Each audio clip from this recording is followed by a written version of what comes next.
रामकृष्ण हरी तुम्हा सगळ्यांचे स्वानंद रामा ह्या मराठी आध्यात्मिक चॅनलमध्ये मी रोहिणी अगदी मनापासून स्वागत करते। रविवारपासून म्हणजेच 4 सप्टेंबरपासून भागवत सप्ताह सुरू होतोय सगळीकडे। तर त्यानिमित्ताने आपण सुद्धा या व्हिडिओमध्ये एकनाथी भागवत ऐकणार आहोत। तर एकनाथी भागवत याचे 2 अध्याय म्हणजे अध्याय पहिला आणि अध्याय दुसरा आधी अपलोड केलेला आहे। तुम्ही प्लेलिस्टमध्ये जाऊन तुम्ही चेक करा। तसेच आता आपण हा तिसरा अध्याय पाहणार आहोत आज ह्या व्हिडिओमध्ये। तर मग तुम्ही जर ह्या चॅनलवरती नवीन असाल तर ह्या चॅनलला सबस्क्राईब करायला विसरू नका। तसेच बेल बटनवरती क्लिक करा जेणेकरून पुढील अध्याय अपलोड केल्यानंतर त्याचे नोटिफिकेशन तुम्हाला त्वरित मिळेल। आणि व्हिडिओ आवडल्यास लाईक करायला सुद्धा विसरू नका।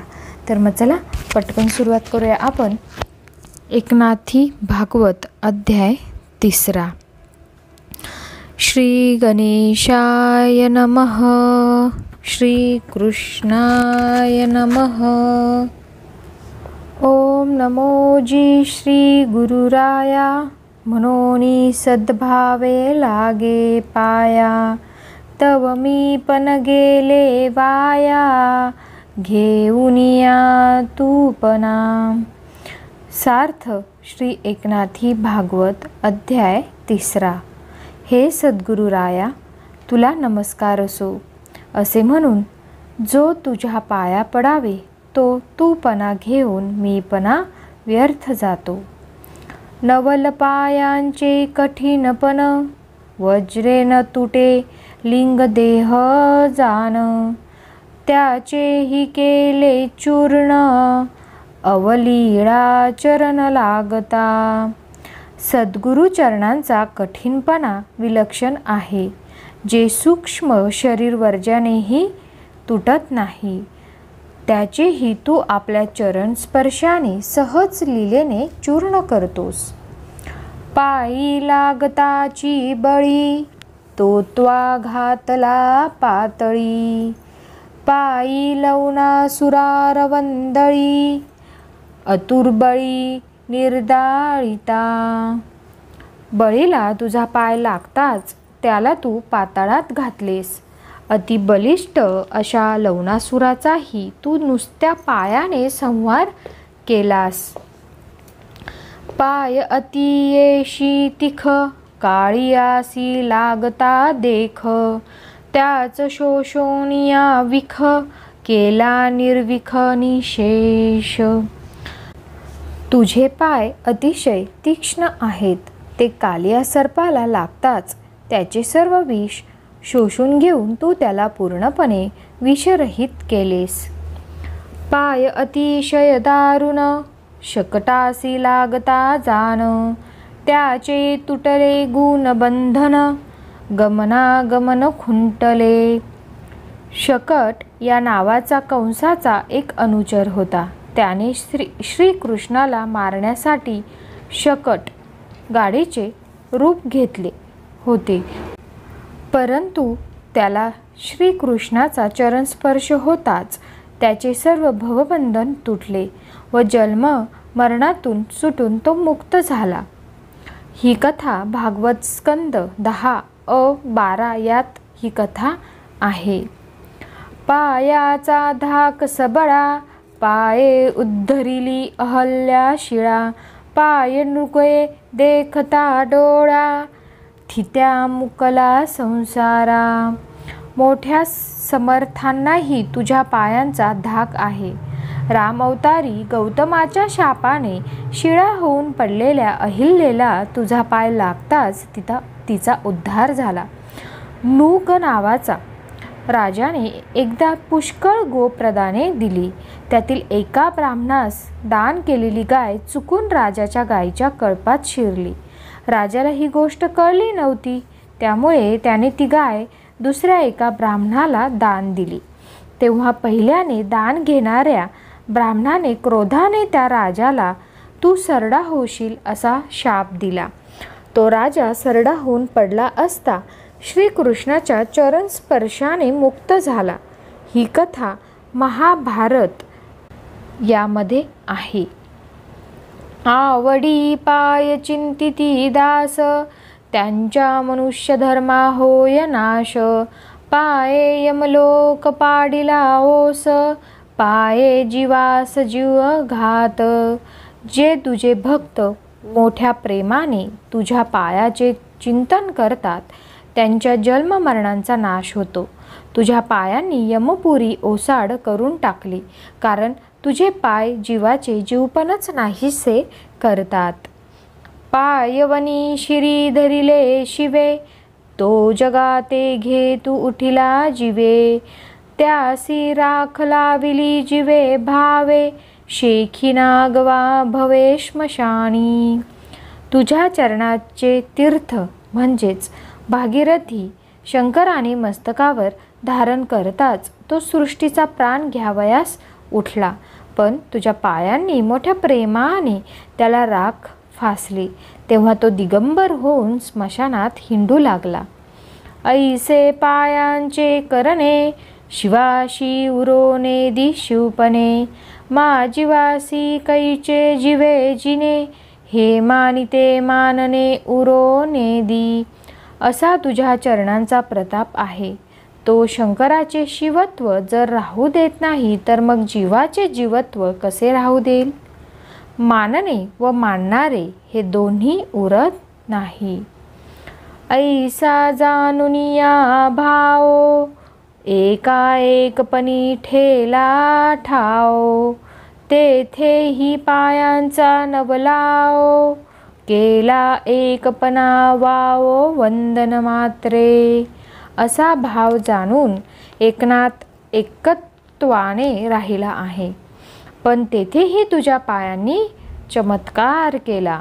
या पायांना वंदन करीताच त्यांचे एकत्वही नाहीसे झाले. तेथे कौने कौनासी वानने, कौने कौनासी विनविने. कौने कौनासी देणे घेणे, मी तुझे जीने जीवे केले. तेव्हा कोण कोणाची स्तुती करावी आणि कोणी कोणाला विनवावे? कोण कोणाला देणार व घेणार? कारण मी तू यांचे जीने जीवासह निघून गेले. तेव्हा देव आणि भक्तू, जाहलासी मातुची तू. तेथे मी पणाची मातू, कोणे कोणा तू मिरवावी. तेव्हा मग देव आणि भक्त दोन्ही तूच झालास. तेथे मी पणाचा डौल कोणी कोणापुढे मिरवायचा? ऐशियापदी वाऊनी तत्वता, करवितोसी ग्रंथ कथा. तेव्हा माझिनी नावे कवी करता, तुची वस्तुता सद्गुरु राया. अशा पदाला पोचवून तू ही ग्रंथकथा माझ्या नावाने करवीत आहेस, पण हे सद्गुरुराया, वास्तविक तूच कवी व करता आहेस.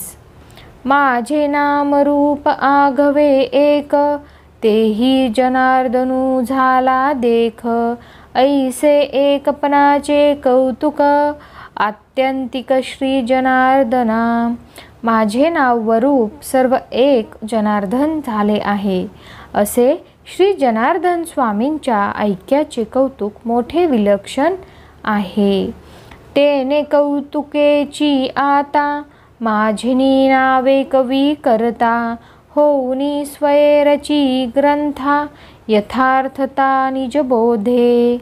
त्या कौतुकानेच ते स्वतः कवी व ग्रंथकर्ता होऊन आता आपल्या लीलेने यथार्थ आत्मज्ञानाने युक्त असा ग्रंथ माझ्या नावे रचित आहेत.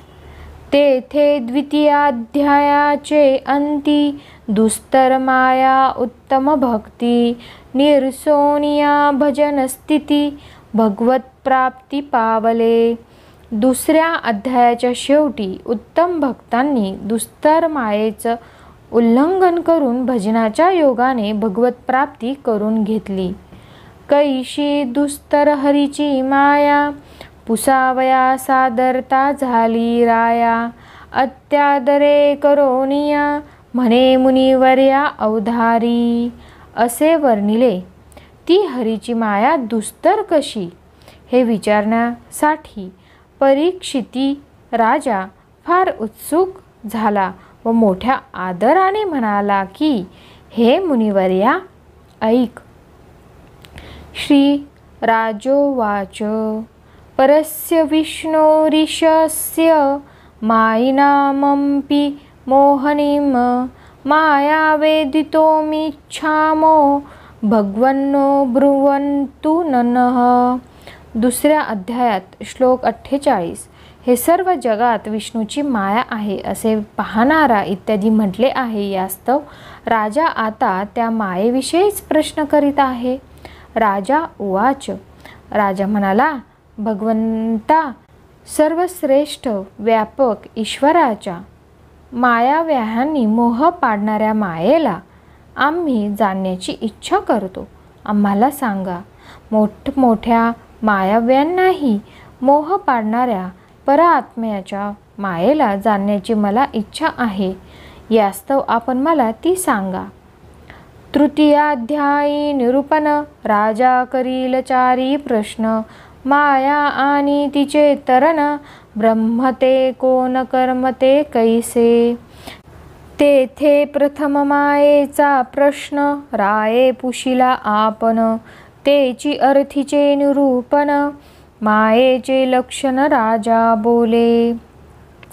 या तृतीय अध्यायामध्ये राजाने माया, तिचे उल्लंघन, ब्रह्मा व कर्मा यांविषयी 4 प्रश्न केले आहेत. त्याने प्रथम मायेविषयी प्रश्न केला. सुरांमाजी श्रेष्ठ ऋषिकेशी ब्रह्मादी शिवू वंदिती जासी. त्या श्री विष्णूची माया कैसी जे मायिकांसी व्यामोही. सर्व देवांमध्ये ऋषिकेश श्रेष्ठ आहे. ब्रह्मदेवादी देव व शंकरही त्याला वंदन करतात. त्याची मायाव्यांनाही मोह पाडणारी माया कशी आहे. कैशी मायिका माया मोही इथे. ब्रह्मा शिवू मानिती चिते. आम्ही पूर्ण मायेचे नियंते. शेखी माया मयांते निजमोहे मोही. ती मोठमोठ्या मायाव्यांनाही मोह कशी पाडते म्हणून विचाराल तर सांगतो. ब्रह्मा, शिव इत्यादी मोठमोठेही आम्ही मायेचे नियंते आहो असे आपल्या मनात समजतात, पण ती त्यांनाही मोहित करते. ब्रह्मा मोहिला शिवाचे लग्नी.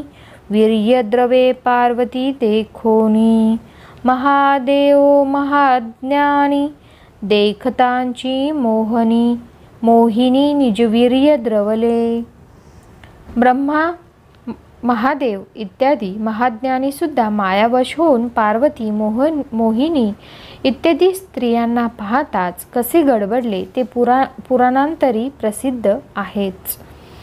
जे सज्ञाना छळी लवलाह्या. जिते श्रुती म्हणती अजया. ते हरीची दुर्धर माया विवंचुनिया मज सांगा. यास्तव जी माया ज्ञानी पुरुषांना सुद्धा हा हा म्हणता ठकविते, जिला श्रुती अजा म्हणते, ती हरीची माया दुर्धर आहे. आपण मला तिचे विवेचन करून सांगा. म्हणाल दुर्धर मायेची बाधकता. ते बाधू न शके अनन्य भक्ता. तुवाही भज हवे भगवंता. मिथ्या मायेची कथा का पुसशी. तुम्ही म्हणाल की मायेची बाधकता जरी दुर्धर आहे तरी ती अनन्य भक्तांना काही करू शकत नाही. यास्तव तूही भगवंताचे भजन कर. मिथ्या मायेची वार्ता कशाला विचारितोस. तेची अर्थीचे निरूपण. राजा साक्षेपेसी आपण. मुनीचे ऐकावया गुह्य ज्ञान. विदग्ध प्रश्न आदरे पुसतू. या प्रश्नाचे उत्तर राजा पुढील श्लोकामध्ये देणार आहे. मुनीचे गुह्य ज्ञान ऐकण्यासाठी तो चतुर राजा आदराने हे प्रश्न करीत आहे. अरे पण राजा, वर सांगितलेल्या लक्षणांनी युक्त असा भागवत बनून तू कृतार्थ हो. अनेक प्रश्न विचारण्यात काय अर्थ आहे असे मुनी म्हणतील, म्हणून राजा म्हणतो, संसार तापांनी अत्यंत संतप्त झालेला मी मानव, त्या तापाचे औषध असे तुमचे वचन सेवन करणारा तृप्त होत नाही. संसार तापांनी संतप्त झालेला हा मानव, जनक राजा, त्या तापाची शांती करणारे जणू काय औषधच आहे. हरिकथामृत रूप तुमचे वचन ऐकत असताना तृप्त होत नाही, त्यामुळे असे प्रश्न करीत आहे. सेविता तुमचे वचनामृत पुरे न म्हणे माझे चित्त, आस्वादिता शब्दी शब्दार्थ श्रवण क्षुद्धार्थ अधिक जाहले.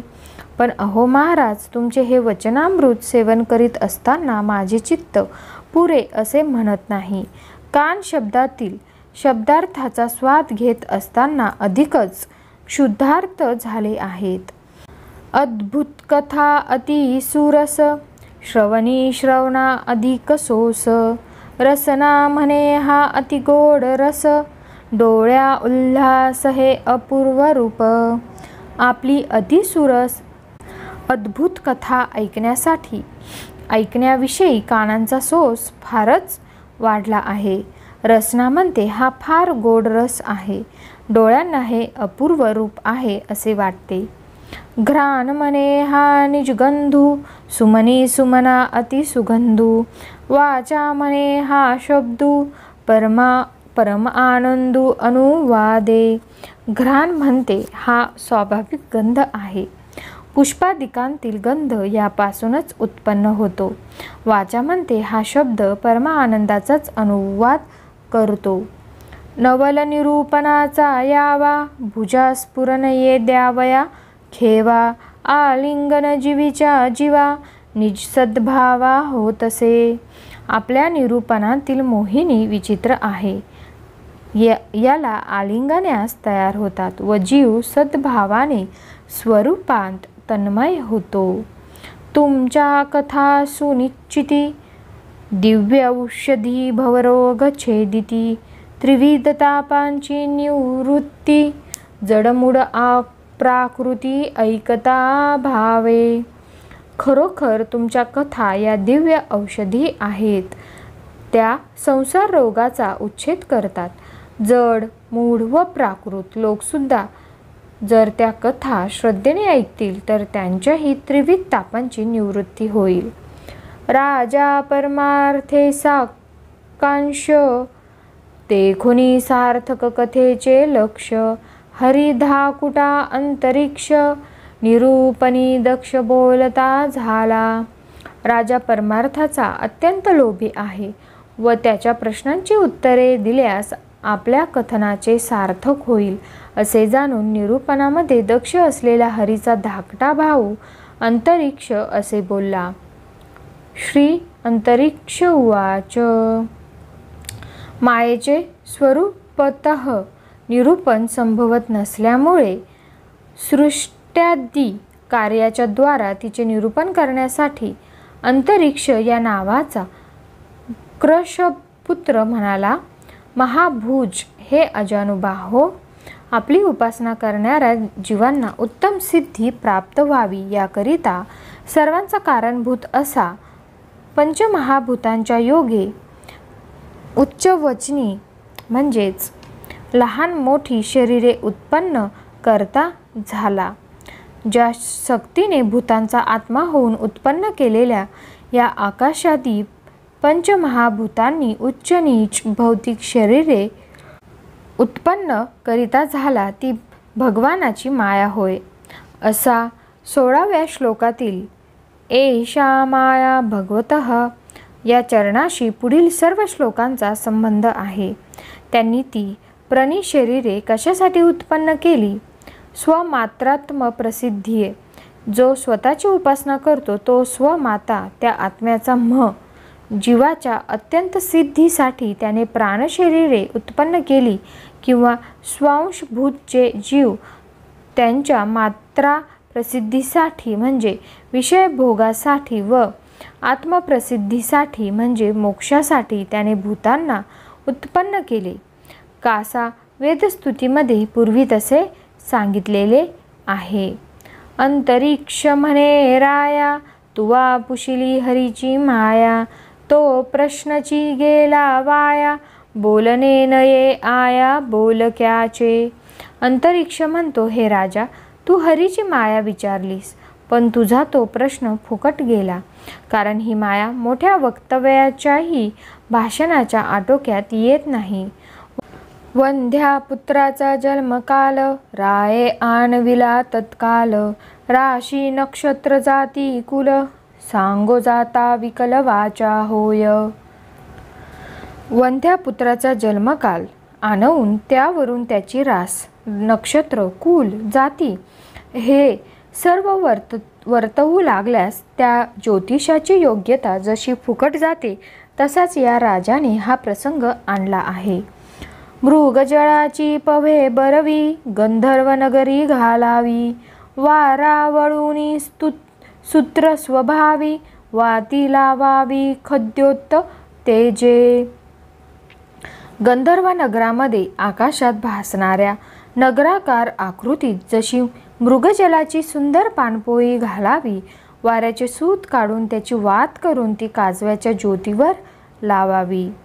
निजछायेचे शिर फोडा, आकाशाची त्वचा काढा. शिंपी अंधारू खरवडा, बागुलाचा रांडवडा. निजशस्त्रे कीजे. आपल्या छायेचे शिर तोडावे, आकाशाची त्वचा काढावी. शिंपीने अंधाराला खरवडून काढावे. बागुल बुवाला आपल्या हातातील शस्त्राने मारून त्याच्या स्त्रियांना विधवा करावे. तसाच हा मायेविषयी प्रश्न आहे. वांझेचे सुने पुत्र झाला, तेथे भीष्म स्त्रियेसी पाना आला. तेने पैपाने तो मातला, घरभंगू केला दिगंबराचा. वांझेच्या सुनेला पुत्र झाला, त्याला पाहून भीष्माच्या स्त्रीला पाहणा आला. तिचे दूध पिऊन तो मक्त झाला आणि त्याने संन्याशाच्या घराचा भंग केला. जाती लहान दळावा वारा, अश्वशृंगे आकाश चिरा. नपुसकांची नातोडे घरा, सूर्योदयी अंधरा लपो आली. वाऱ्याला जात्यात घालून बारीक दळावे, घोड्याच्या शिंगाने आकाशाला भोगसावे. नपुंसकाच्या नातवंडांनी सूर्योदय झाल्यावर सूर्याच्या घरातील अंधारात लपावयास यावे. गुंजेचे निज तेजे दिवी, हनुमंतग्लनी लावावी. या सोहळ्या लागी विकावी, ओसंगावी निज छाया. हनुमानाच्या लग्नात गुंजेच्या दिव्यांनी घरभर प्रकाश पाडावा. त्या सोहळ्यासाठी ओसाड गावात आपली छाया विकावी. आकाशाची सुमने, सुवासे किंवासहीने. हे विवंचिती जे देखणे, ते मायेचे सांगणे सांगोत सुखे.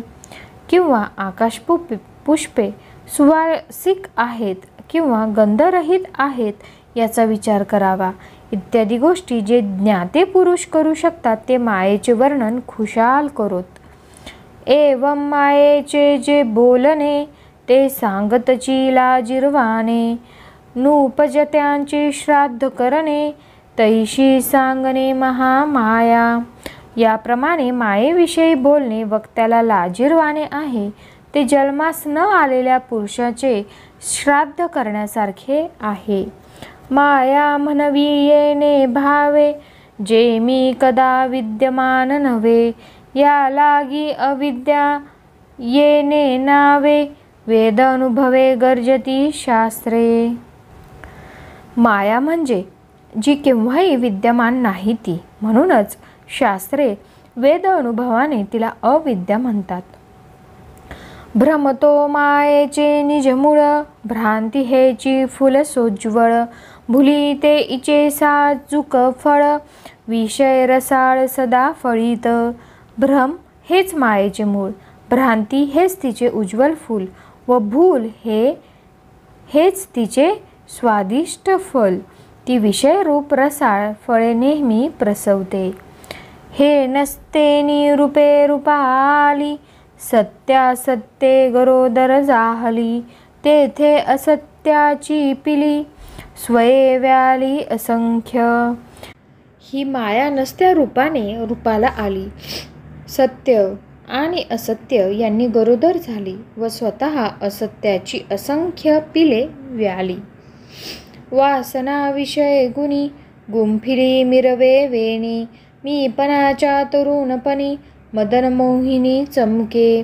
विषय गुणांनी गुंफलेली वासनावेणी ती मिरवते व मीपणाच्या तरुणपणी ती मदनमोहिनी चमकू लागते. मृगजळीच्या मुक्ता फळी मस्तकी बाणली जाळी, गगनाच्या चांपे कळी मिरवी वेल्हाळी अति सौंदर्ये. मृगजळात झालेल्या मुक्ताफळांची मोत्यांची जाळी मस्तकावर धारण करून आकाशात झालेल्या चाफ्यांच्या कळ्यांनी ती सुंदरी अतिशय सौंदर्याने मिरवते. रज्जू सर्पमाथ्याचा मणी काढुनी लेईली ते लेणी, शुक्तिकार जतपैंजनी चाले रुंझुनी खळखळत. रज्जू सर्पाच्या मस्तकातील मणी काढून त्याचे अलंकार लेवून शिंपीवर भासलेल्या रुप्याचे पैंजण घालून छुमछुम आवाज करीत. शशाविशान पादुका लेऊनी ते चाले देखा, तिसी तो अहंकरू सखा अति नेटका ज्येष्ठ पुत्र. सशाच्या शिंगाच्या पादुका पायात घालून ती चालते. तिला अहंकार हा अतिशय प्रिय व फार सुंदर ज्येष्ठ पुत्र झाला. कुळ विस्तारा लागी पाही ममता व्याली ठाई ठाई, मोह उपजुनी देही घर जावई त्या केला. कुल विस्तारासाठी ती ठिकठिकाणी ममतलो व्याली. मोहाला आपल्याच ठिकाणी उपजवून तिने त्याला घर जावई केले. अहम मोह ममता योगे जग विस्तारले अंगे, स्थूळ सबळ प्रयोगे ममता निज अंगे वाढवी. अहंता आणि ममता यांच्या योगाने जगत स्वतःच विस्तार पावले. ममतेने त्याला आपल्या सबल प्रयोगाने स्वतः वाढविले. संकल्प विकल्पांची कांकणे बाणोनी मन दिधले आंदणे, घालोनी त्रिगुणाचे ठाणे माया पूर्णपणे थोरावे. संकल्प विकल्पांची कंकणे बांधून मन त्या ममतेला आंदण दिले आणि त्रिगुणांचे ठाणे बसवून माया पूर्णपणे वृद्धी पावली. ऐशी मिथ्या मूळ माया वाढली दिसे राया, ते कैसेनिये आया सांगावया अनिरूप्य. हे राया, अशी ही मिथ्या मूळ माया वाढलेली दिसते. ती अनिरूप्य आहे तेव्हा तिचे वर्णन कसे करता येईल. संत म्हणो तरी ते नासे, अनंत म्हणो तरी आभासे, आधी असे पाठी नासे ऐसीही नसे निजांगे. ती सत म्हणजे स्वरी आहे असे म्हणावे तर नाहीशी होते. असत म्हणजे मिथ्या म्हणावी तर भासते. आधी असते व मागून नाहीशी होते. असेही तिचे निश्चित रूप नाही. जैसे मृगजळाचे ज्ञान दिसे तरी ते मिथ्या पूर्ण, तैसे आभासे भवभान ते माया जान नृपनाथा. मृगजळाचे ज्ञान जरी झाले तरी ते मृगजळ पूर्णपणे मिथ्याच. त्याच न्यायाने हे संसाराचे भान होते, पण ती माया आहे असे तू जाण. श्रुतिशास्त्रा माया माग पुसता रोगिती मुग, मायेसी साचाचे अंग पाहता चांग दिसेना. मायेमध्ये सत्वाचा नुसता लेश तरी असेल म्हणून म्हणावे तर तोही नीटसा दिसत नाही. मृगजळाची महानदी कोण गिरीवर उद्बोधी, हे सांगवाया नाकळे बुद्धी तेवी माया सिद्धी अनिवाच्य. मृगजलाची महानदी कोणत्या पर्वतांतून उगम पावली हे बुद्धी सांगू शकत नाही. तशीच मायेची सिद्धी अनिर्वाच्य आहे. आरसा काय प्रतिबिंब असे जो पाहे तोची आभासे, तेवी आपुलेनी संकल्प वशे, माया उल्हासे नसतीची. आरसा स्वतः काही प्रतिबिंब थोडाच आहे, पण पाहणाऱ्याला त्यात स्वतःचेच प्रतिबिंब दिसते.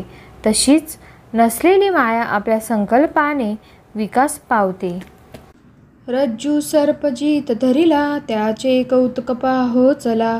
ऐसे बोलती जे बोला, ते मायेचा सोहळा सांगोत सुखे. अहो, आम्ही रज्जू सर्पाला जिवंत धरले आहे, त्याची गंमत पहावयास चला, असे जे बिचारे म्हणतात ते मायेचा सोहळा खुशाल सांगोत. उडवो जाता आपुली छाया, सर्वथान उडवे त्याची तया. तेवी तरता दुस्तर माया, जानराया निश्चिती. आपल्या छायेला उडू लागले असता ती त्याला कधीच उडवून लाविता येत नाही. त्याचप्रमाणे या दुस्तर मायेचाही कोणालाच उल्लंघन करता येत नाही. अग्नी संकल्पू सूर्य नसे, शेखी सूर्यकांताही न दिसे. तळी धरिलेनी कापुसे, अग्नी प्रकाशे तद्योगे. आपण अग्नीला अर्पण करावे असा सूर्य काही संकल्प करीत नाही. सूर्यकांतातही अग्नी दिसत नाही, पण खाली कापूस धरला असता अग्नी व्यक्त होतो. तेवी शुद्ध ब्रह्मी संकल्पू नाही, शेखी न दिसे केवळ देही. माझारी वासनेच्या ठाई, देहाभिमाने पाहू संसारू भासे.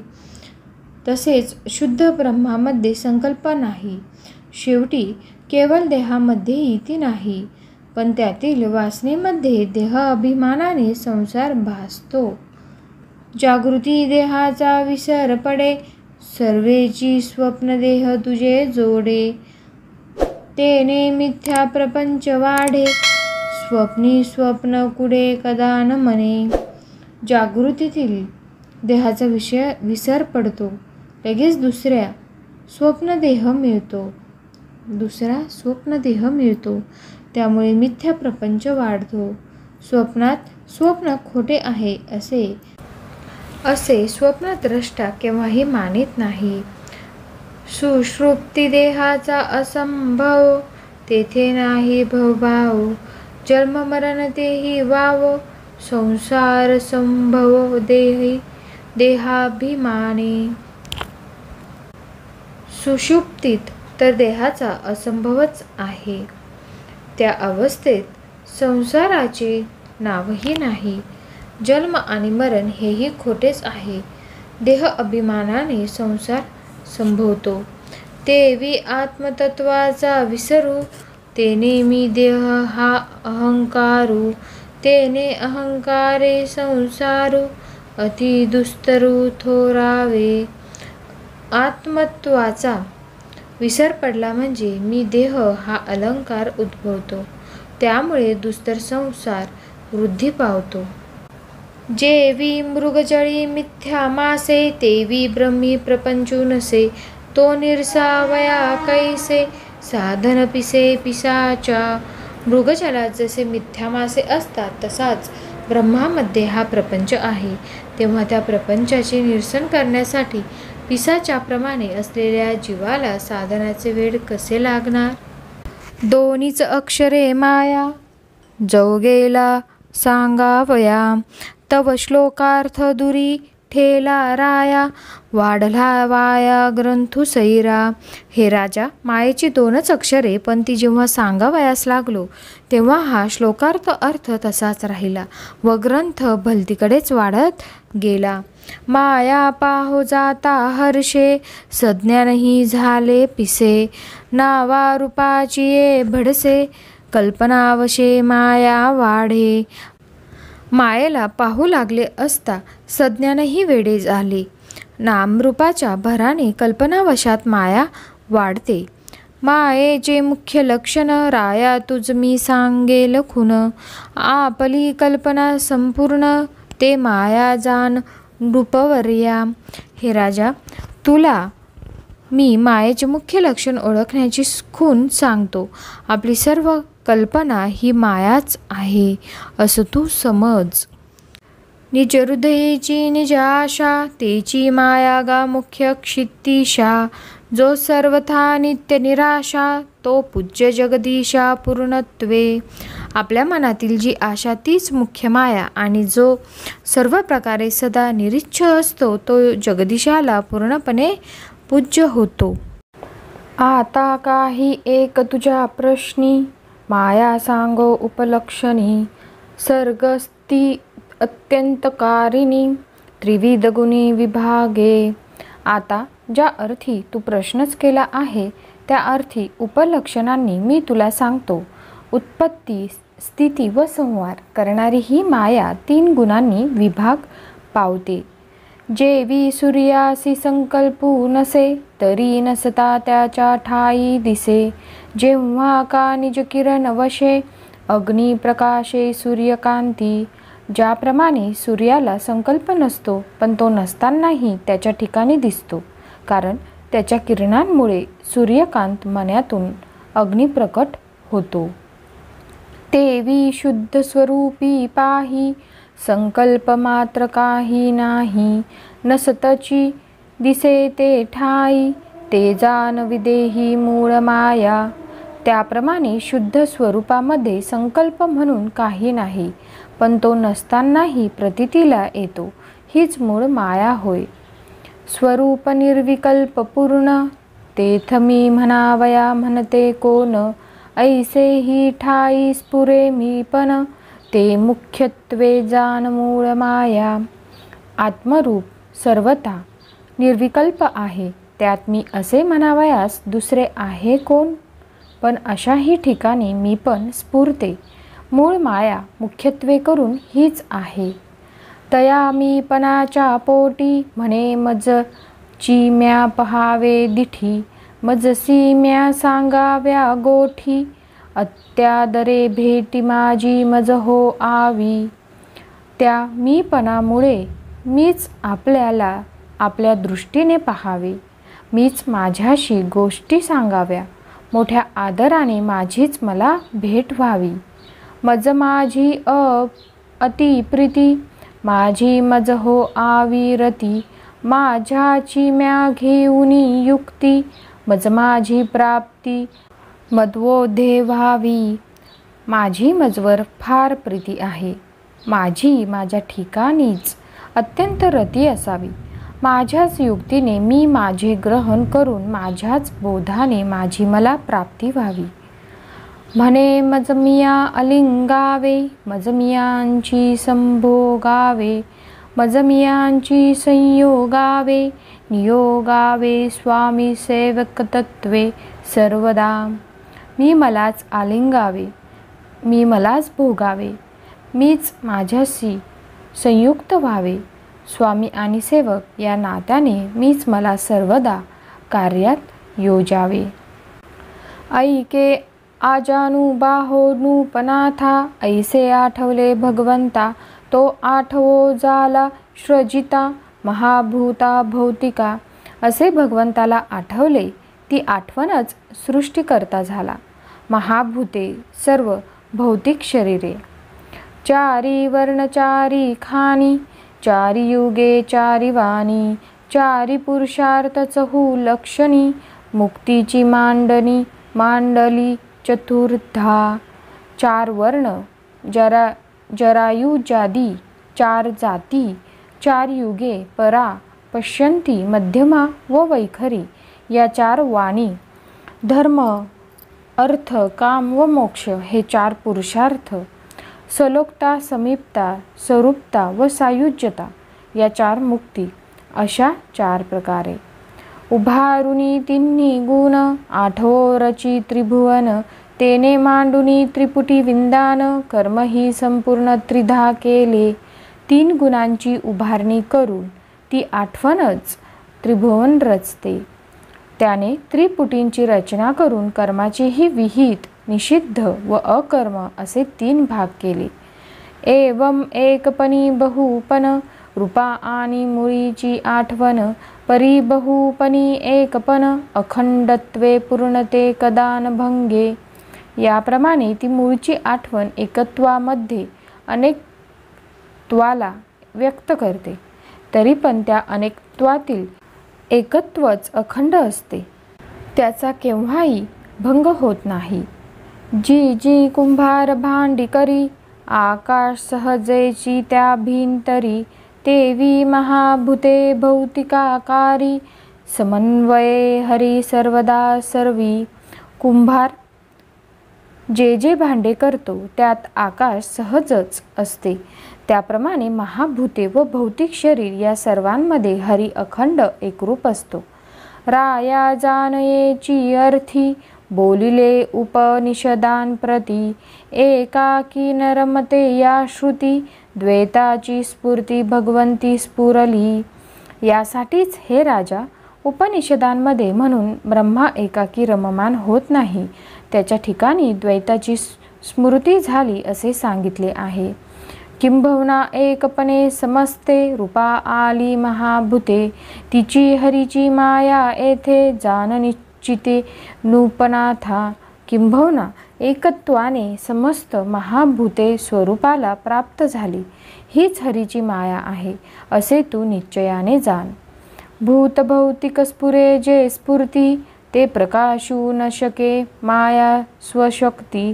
माया प्रकाशकू चिन्मूर्ती, अखंडत्वे भूताकृती प्रवेशला भासे.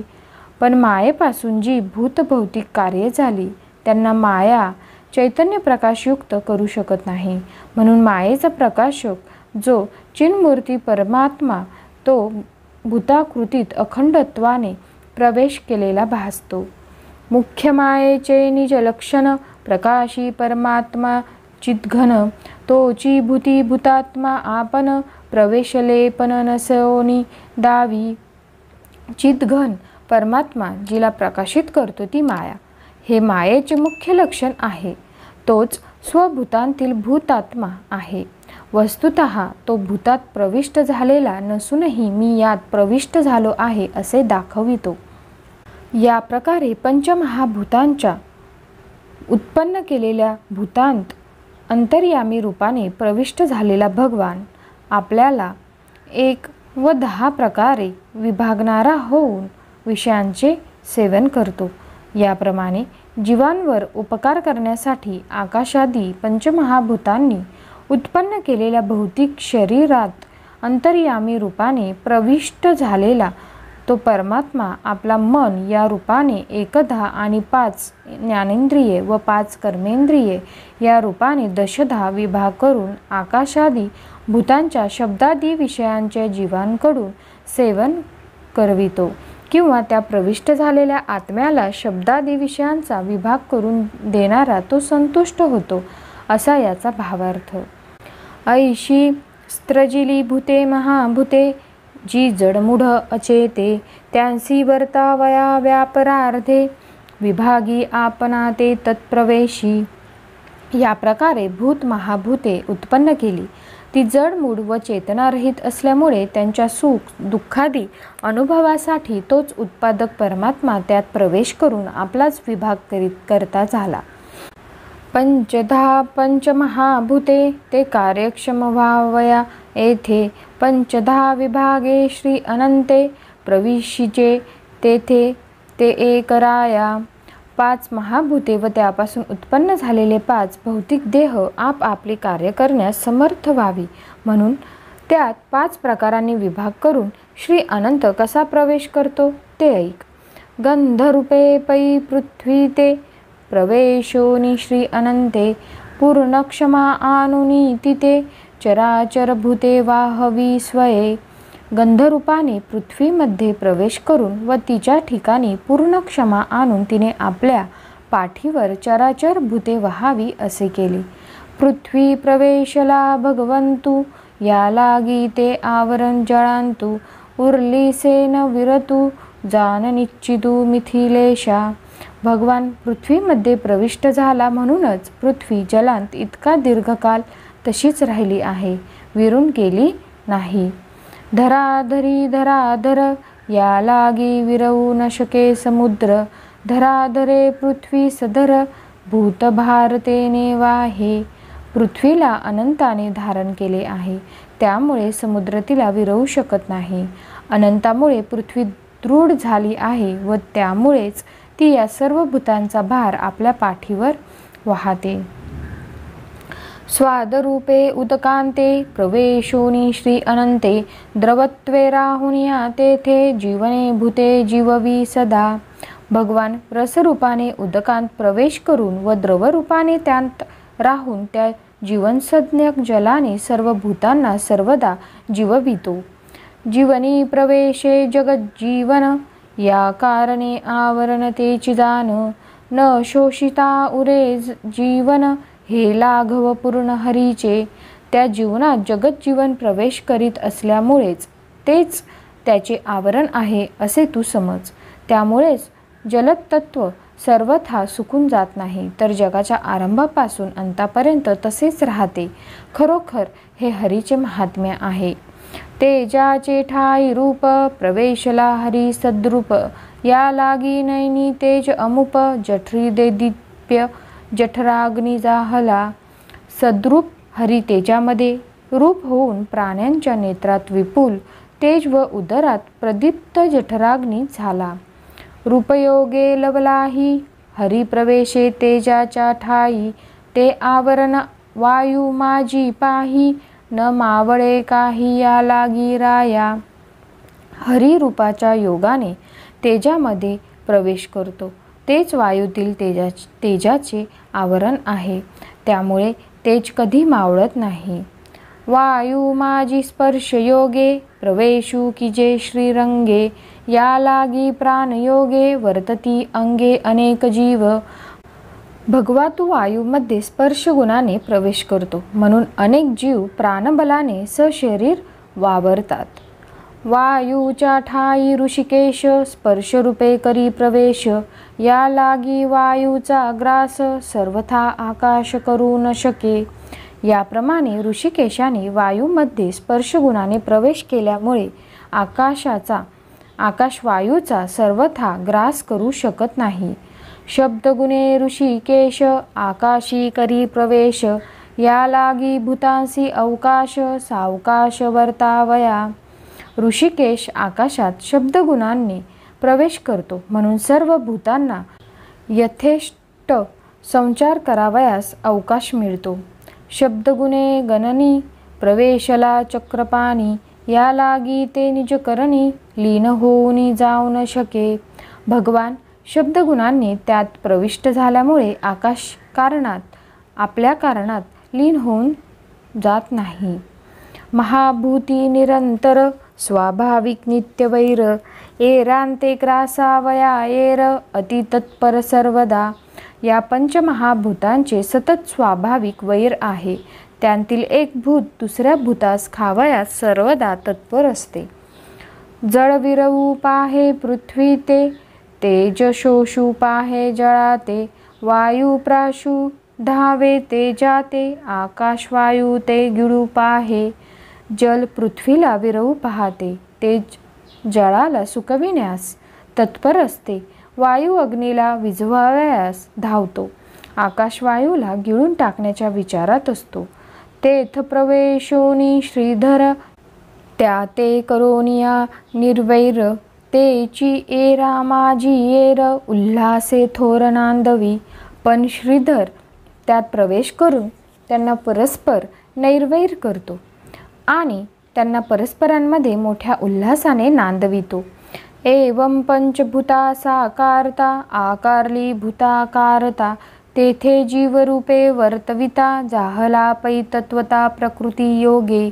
याप्रमाणे पंचमहाभूतांना शरीर रूपाने साकारता आणली आणि त्यात जीवरूपाने प्रवेश करून तो भगवानच प्रकृतीवशात त्यांना वर्तिता झाला. त्यासी ब्रह्मांडी पुरुष हे नाव. पिंडित्या ते म्हणती जीव. हा मायेचा निज स्वभाव प्रतिबिंबला देव जीव शिव रूपे. त्याला ब्रह्मांडामध्ये पुरुष व शरीरात जीव हे नाव आहे. हा मायेचा निज स्वभाव आहे.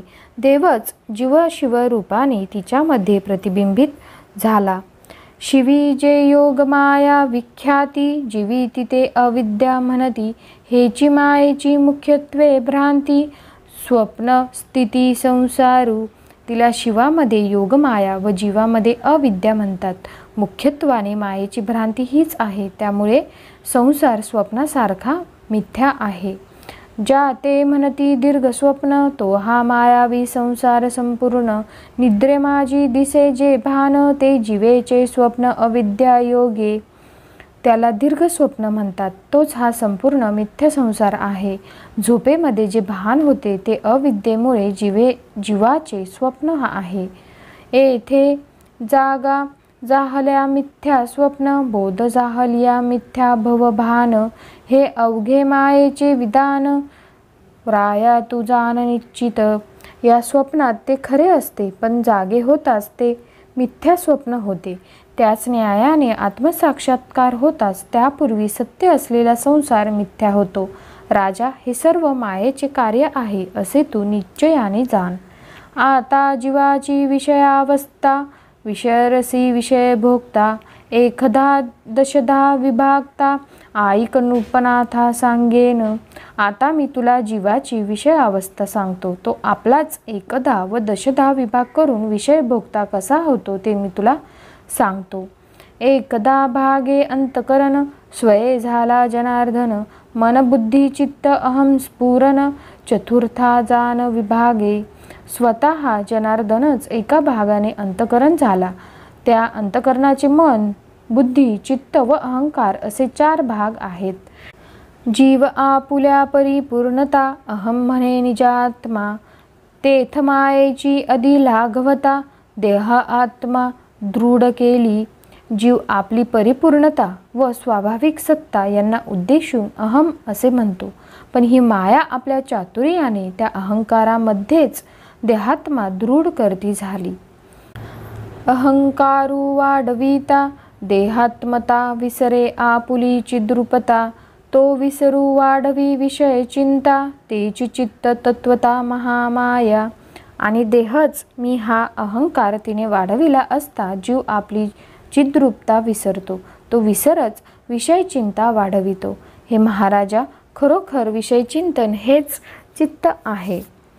देह अहंता अति चपळ ती तेच म्हणती मन चंचळ. नाना संकल्प विकल्प जाळ वाढवी प्रबळ भय शोक दुःख.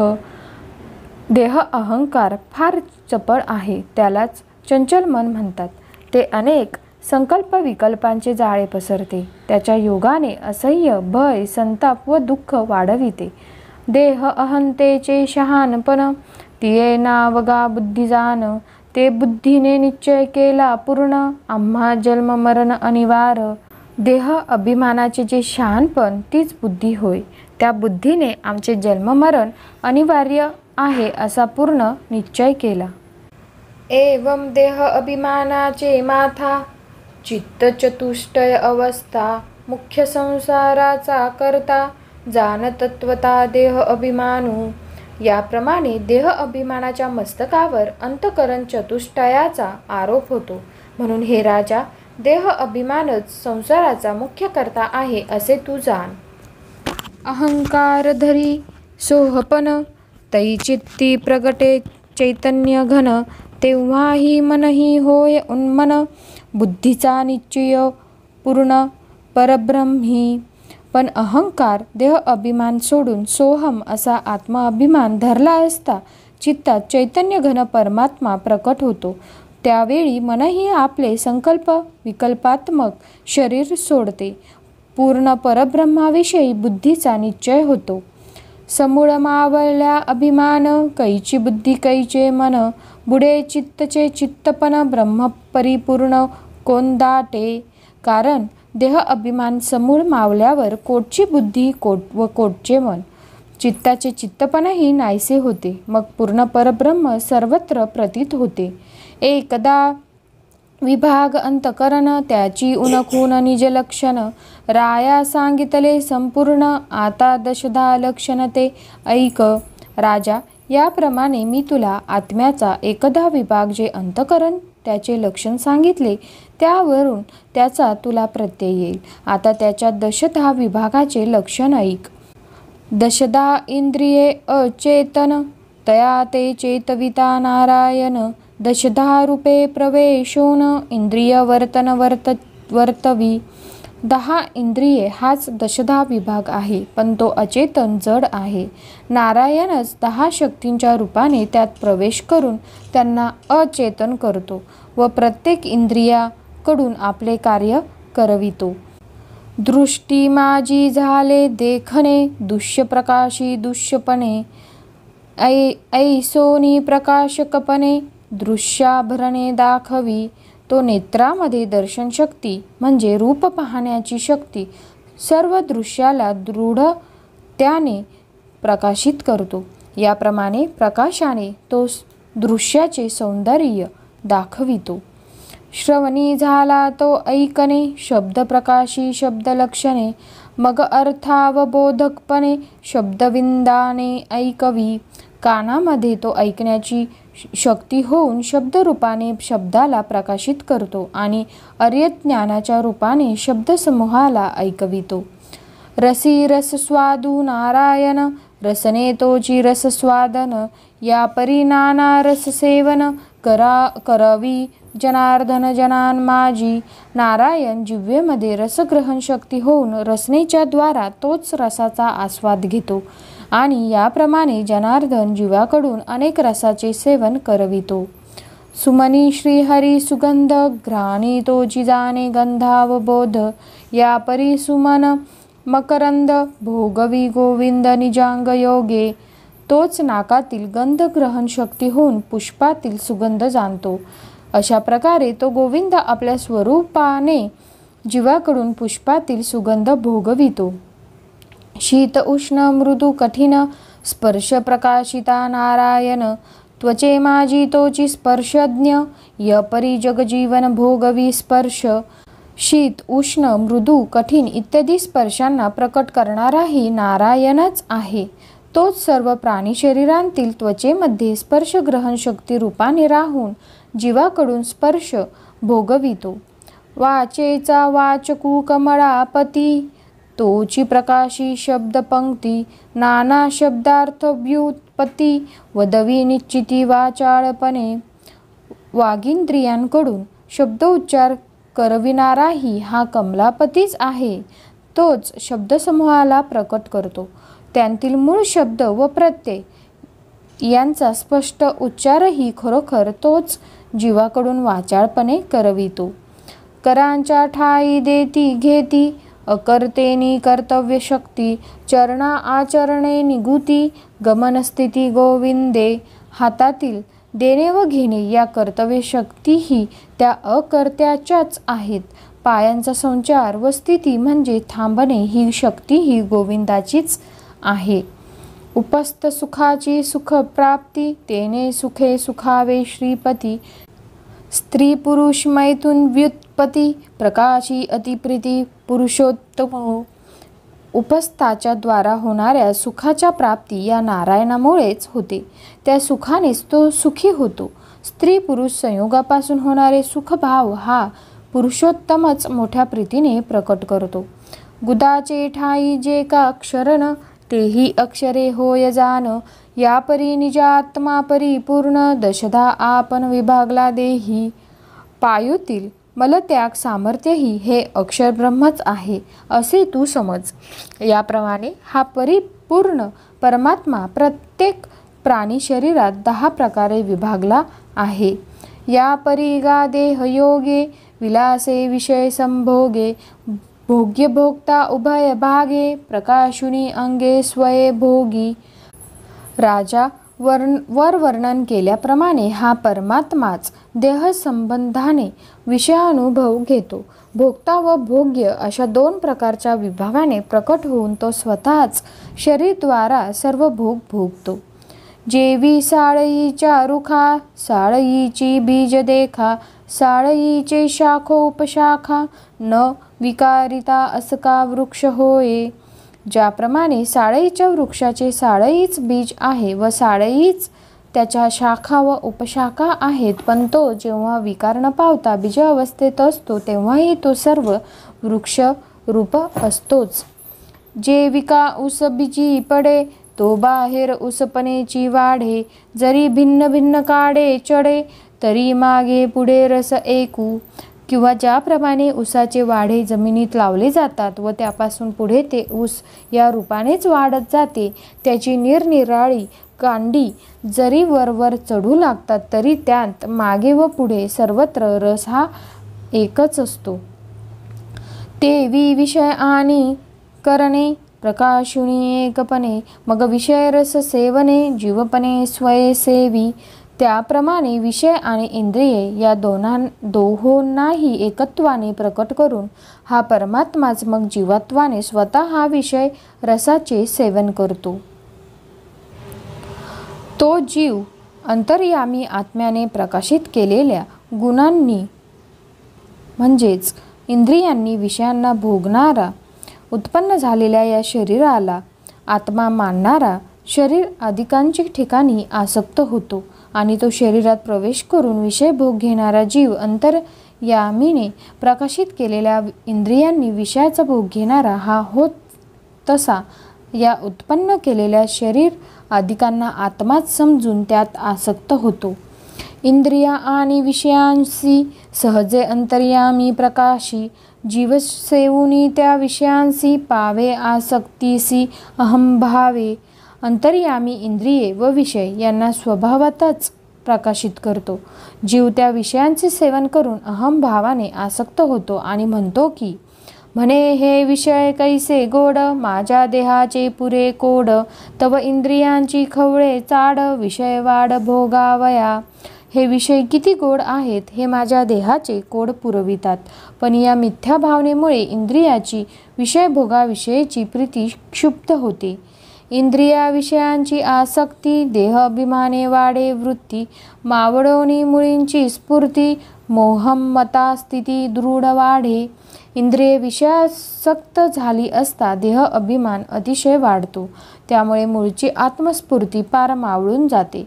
मीच परमात्मा आहे हे स्वरूप भान तो विसरतो आणि मोह व ममता अतिशय वाढते. मग मी म्हणे देहाते देहसंबंधी जे ते आपते, विषयांची ये लोलुपते उसंतु चित्ते असे ना. नंतर तो देहाला मी असे म्हणतो, देहसंबंधी भार्या पुत्रांना आप्त मानतो आणि विषयांच्या लोभामुळे त्याच्या चित्ताचे समाधान नाहीसे होते. प्रकृती स्वभावे कर्म जाहले, ते म्हणे म्या केले, देह अहंतेचे नाथिले, काविरे चढले अनिवार. प्रकृतीच्या स्वभावाने जे जे कर्म होते ते मीच केले असे हा म्हणतो, पण या मिथ्या देह अभिमानामुळे त्याच्या चित्तात अनिवार क्षोभ उद्भवतो. देह अहंता अति उद्धट, तेथे मोह ममता अति दुर्घट, तेने जन्म मरणांची वाट घडघडाट प्रवाहे. देह अहंकार अतिशय भयंकर आहे, त्यामुळे होणारा मोह व ममता ही तर फारच अनिवार्य आहेत. त्यामुळे जन्ममरणाचा प्रवाह अविच्छिन्न वाहत राहतो. कर्मे इंद्रियांनी वासनायुक्त कर्मे करणारा, त्या कर्माचे सुख दुःखात्मक फल ग्रहण करणारा हा देहधारी जीव या जन्म मरणरूप संसारात भ्रमण पावतो. कर्मे इंद्रियांनी वासना सह कर्मे करणारा व पूर्व पाप पुण्य कर्माचे सुख दुःख रूप फल भोगणारा असा हा देहधारी जीव या संसारात भ्रमण करीत राहतो व त्यातून मुक्त होत नाही. मनी धरोनी विषय काम, कर्मेंद्रियाकरिता कर्म, तेथे निपजती धर्माधर्म, बाधक परम पुरुषाते. मनात विषय वासना धरून कर्मेंद्रियांनी कर्मे केली असता तेथे धर्म व अधर्म उत्पन्न होतात. तेच परम पुरुषार्थाला प्रतिबिंब करणारे आहेत. कल्पिला फळभोग घडे, त्यासारिखे देह धरणे पडे, देहे देहाची खाणी उघडे, मरणही वाढे तैसेची. ज्या फलभोगाचा संकल्प करावा त्यासारखा देह धारण करावा लागतो. एका देहाने अनेक देहांच्या जन्माची व मरणाची अनेक निमित्ते उत्पन्न केली जातात. फळशा कर्म अति दारुण, अमरा आणि अमित मरण, अजन्म्या अंगी जन्म पूर्ण, पुन्हा पुन्हा जाण आदळती. फलाच्या इच्छेने केलेले कर्म फार भयंकर आहे. ते अमरांनाही मरण देते व जन्मरहित आत्म्यालाही पुन्हा पुन्हा जन्म घ्यावयास लावते.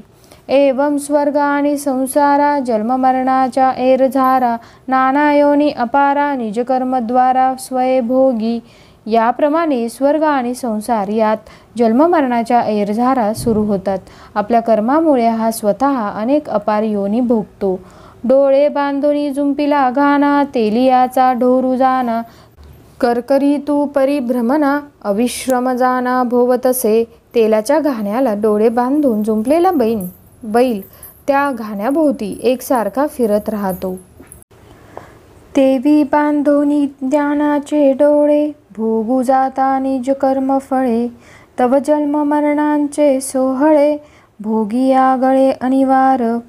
त्याप्रमाणे ज्ञानाचे डोळे बांधून रूपकर्माची फळे भोगू लागले असता जीवाला जन्ममरणाचे असंख्य अनिवार्य सोहाळे भोगावे लागतात. उदो अस्तांचेनी प्रमाणे जैसे सूर्यासी पडे भवने तैशी ही जन्म मरणे अति दारुणे स्वये सोशी. उदय व अस्त यांच्या योगाने सूर्याला जसे पृथ्वीच्या भोवती नित्य फिरावे लागते त्याप्रमाणे हा जीवही अति भयंकर जन्ममरणांची परंपरा स्वतः सोसतो. शीन शिनो जव जन्म कंठी सवेच मरण ये त्या पाठी. जैसी जावळी फळे एक देठी तैशा जन्म मरण कोटी भोगी स्वये. हा अनेक प्रकारचे शीन करून आपल्या जन्माचा एक एक दिवस जो कंठीत आहे तोच मरणही तितकेच त्याच्या जवळजवळ येत जाते.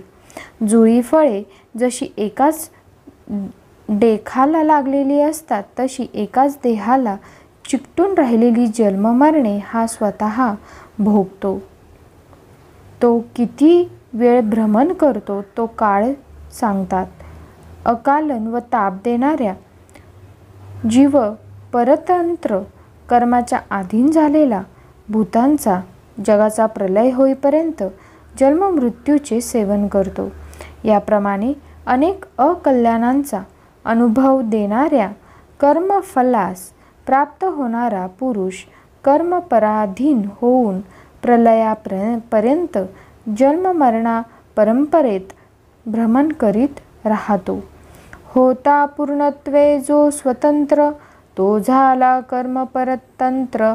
नाना कर्मगती पात्र सुख दुःख क्षेत्र सदा वाहे.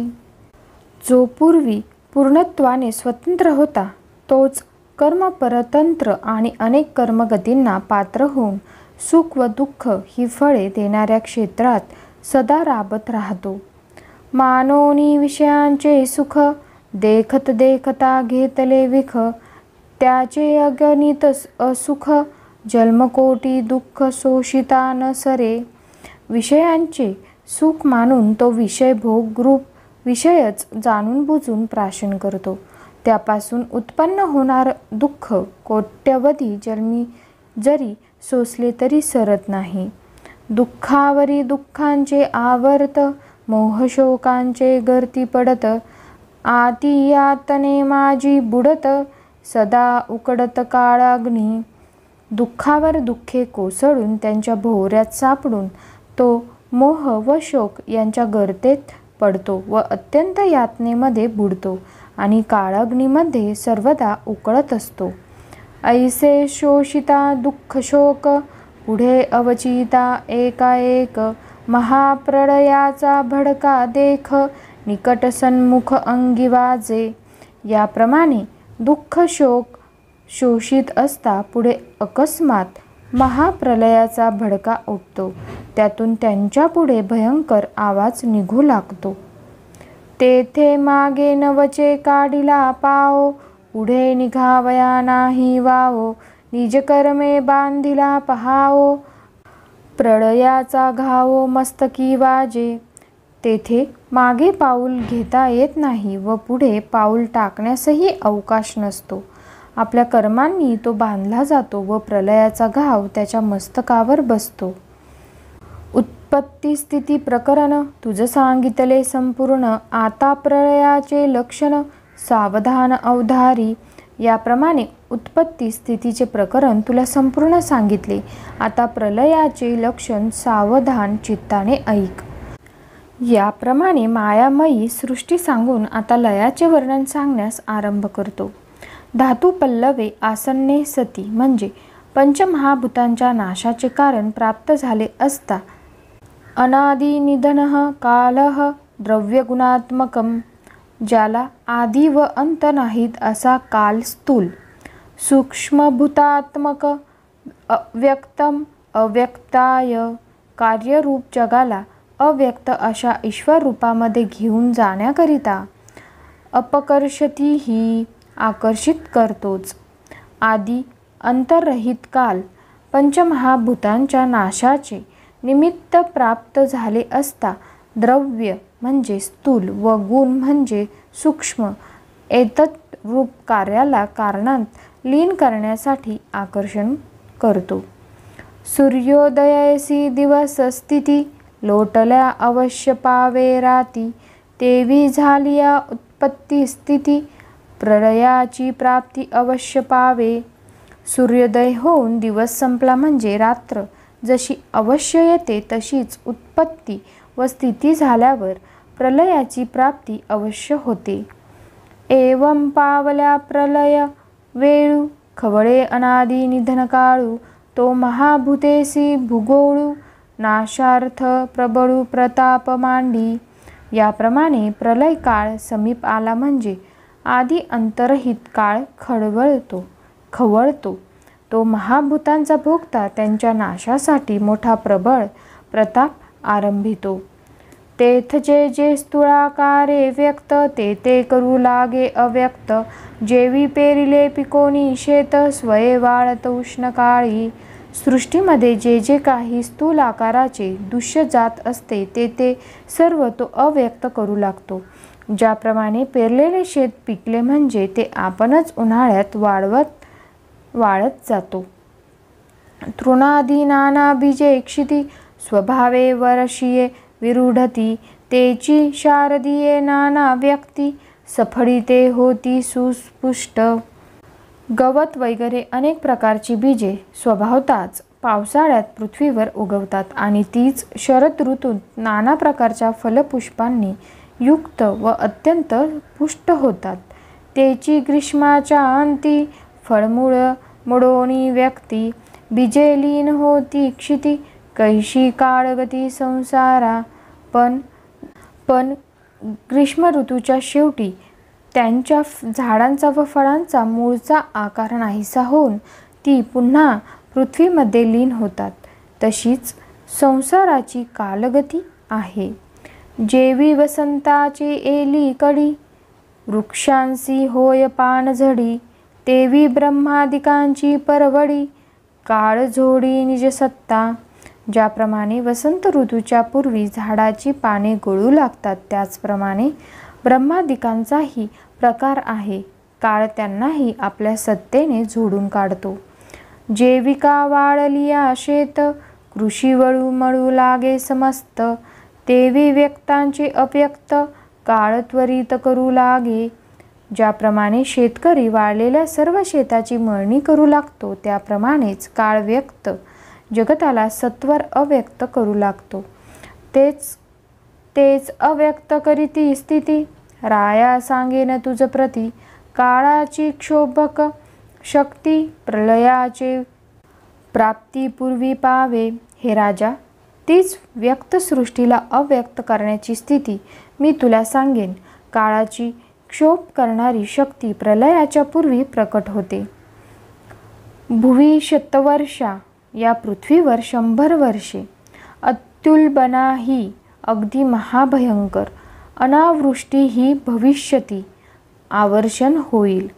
तत्काळ लोक चितोष्णार्क, ज्यांची उष्णता तत्काळ वाढली आहे असा सूर्य, त्रीन लोकान प्रतपिष्यती, स्वर्ग, मृत्यू व पाताळ या तिन्ही लोकांना तापविल.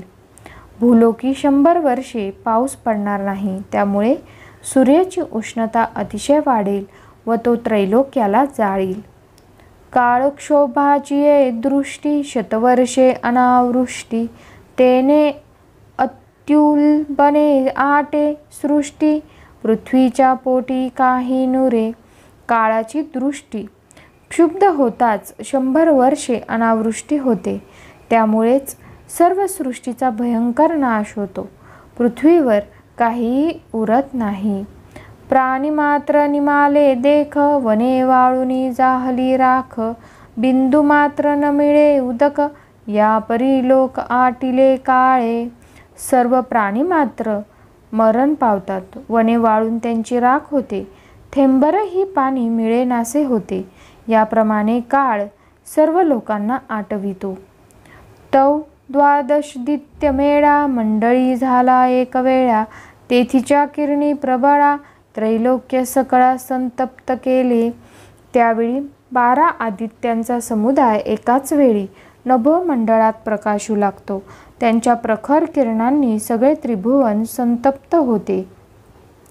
येती उष्णाची या आह्या, होती पर्वतांच्या लाह्या. तेने धरातळ लवलाह्या, भस्म झाले राया महा उष्णे. उष्णतेच्या ज्वाळा फडकू लागतात. त्यामुळे पर्वत लाह्यांसारखे तडातड तुटतात. हे राजा, त्या भयंकर उष्णतेने ही सर्व पृथ्वी भस्म होते. पातालतलम आरभ्य म्हणजे पाताळापासून आरंभ करून. जगद्दहनसन जगाला जाळीत. वायुना इरितः ऊर्ध्वशिखः वायूच्या प्रेरणेने ज्याच्या ज्वाला वर जातात त्याप्रमाणे. संकर्षणमुखानलः विश्वक वर्धते. शेषाच्या मुखातील अग्नी चोहोकडे पसरतो.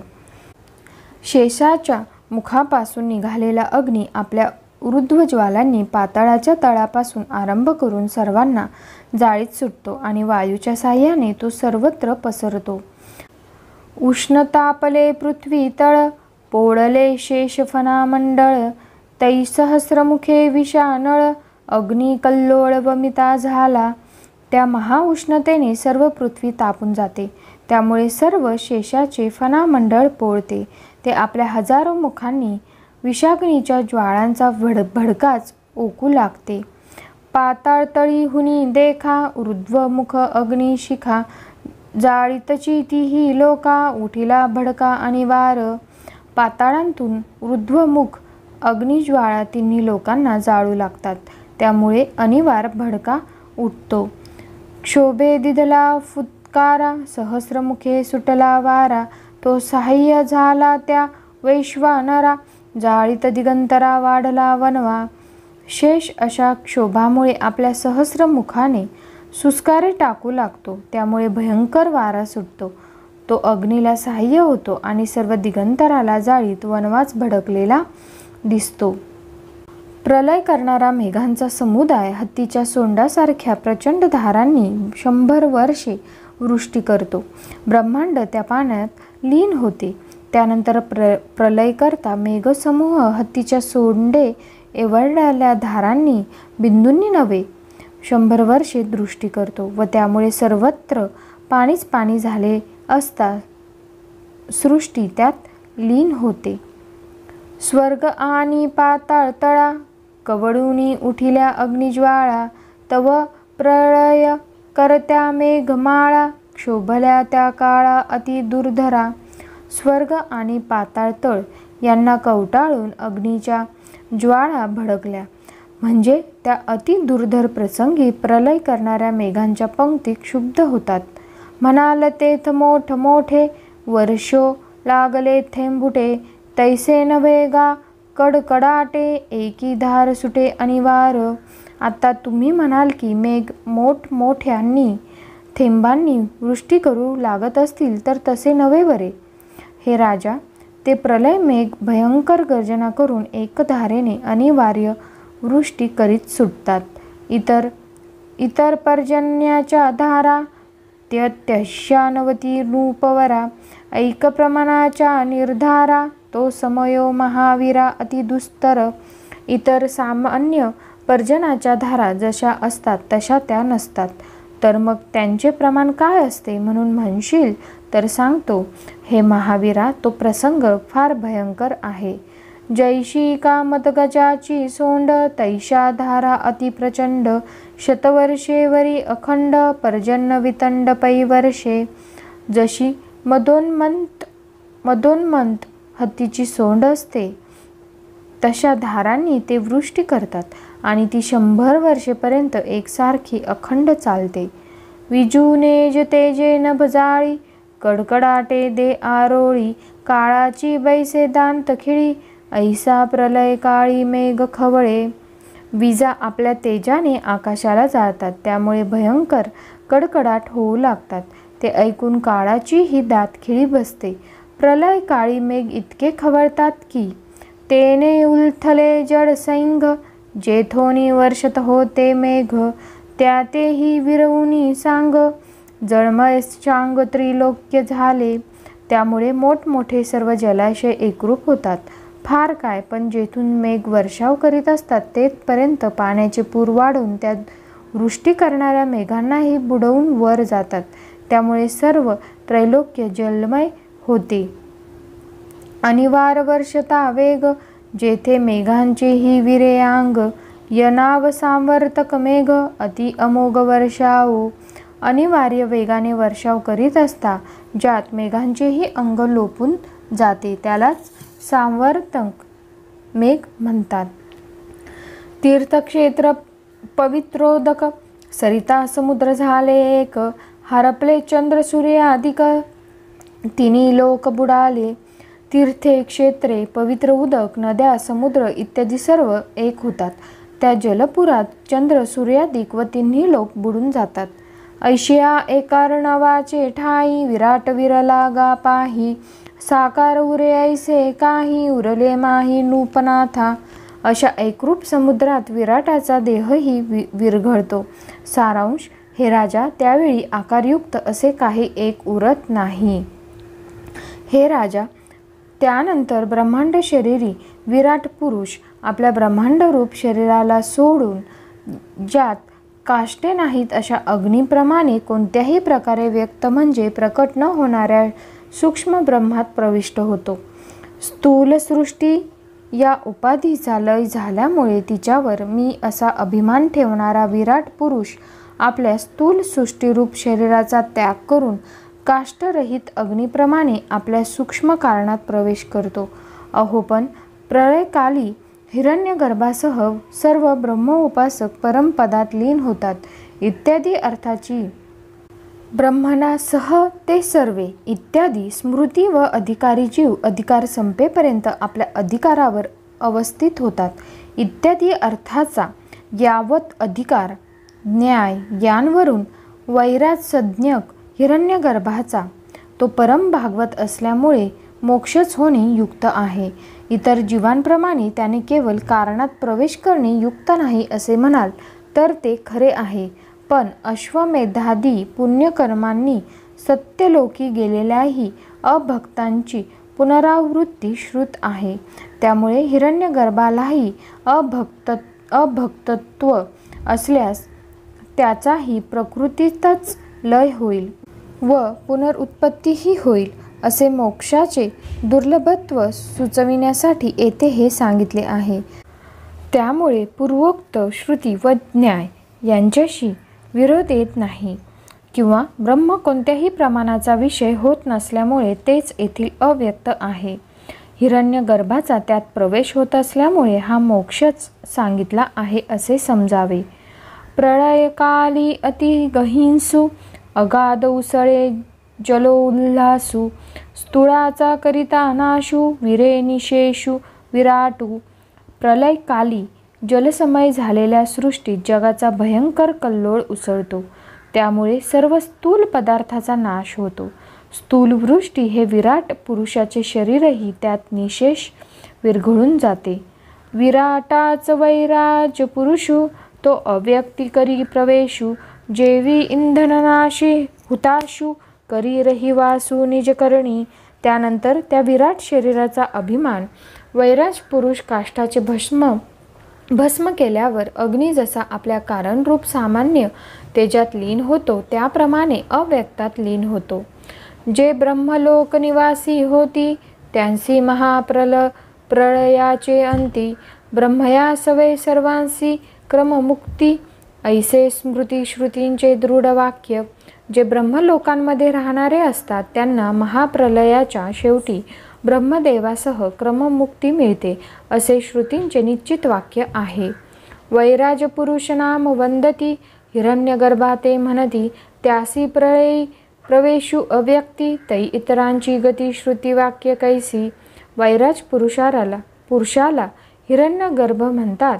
तो प्रलय समयी जर अव्यक्तांमध्ये लीन होऊ लागला तर ब्रह्मदेवासह सर्व ब्रह्मलोक निवासी कर्ममुक्तीला प्राप्त होतात असे सांगणाऱ्या श्रुतीची व्यवस्था कशी लागते. विदेहे पुशिली मायेची स्थिती ते मायेची ऐशी दुर्धर शक्ती. जे न करीती भगवत भक्ती त्या ब्रह्म्यासवे मुक्ती घडवणे दी. असे कोणी विचारील म्हणून अंतरिक्ष सांगतो. विदेहाने मायेची स्थिती विचारली पण त्या मायेची अशी दुर्धर शक्ती आहे की जे भगवत भक्ती करीत नाहीत त्यांना ती हिरण्यगर्भासह मुक्त होऊ देत नाही.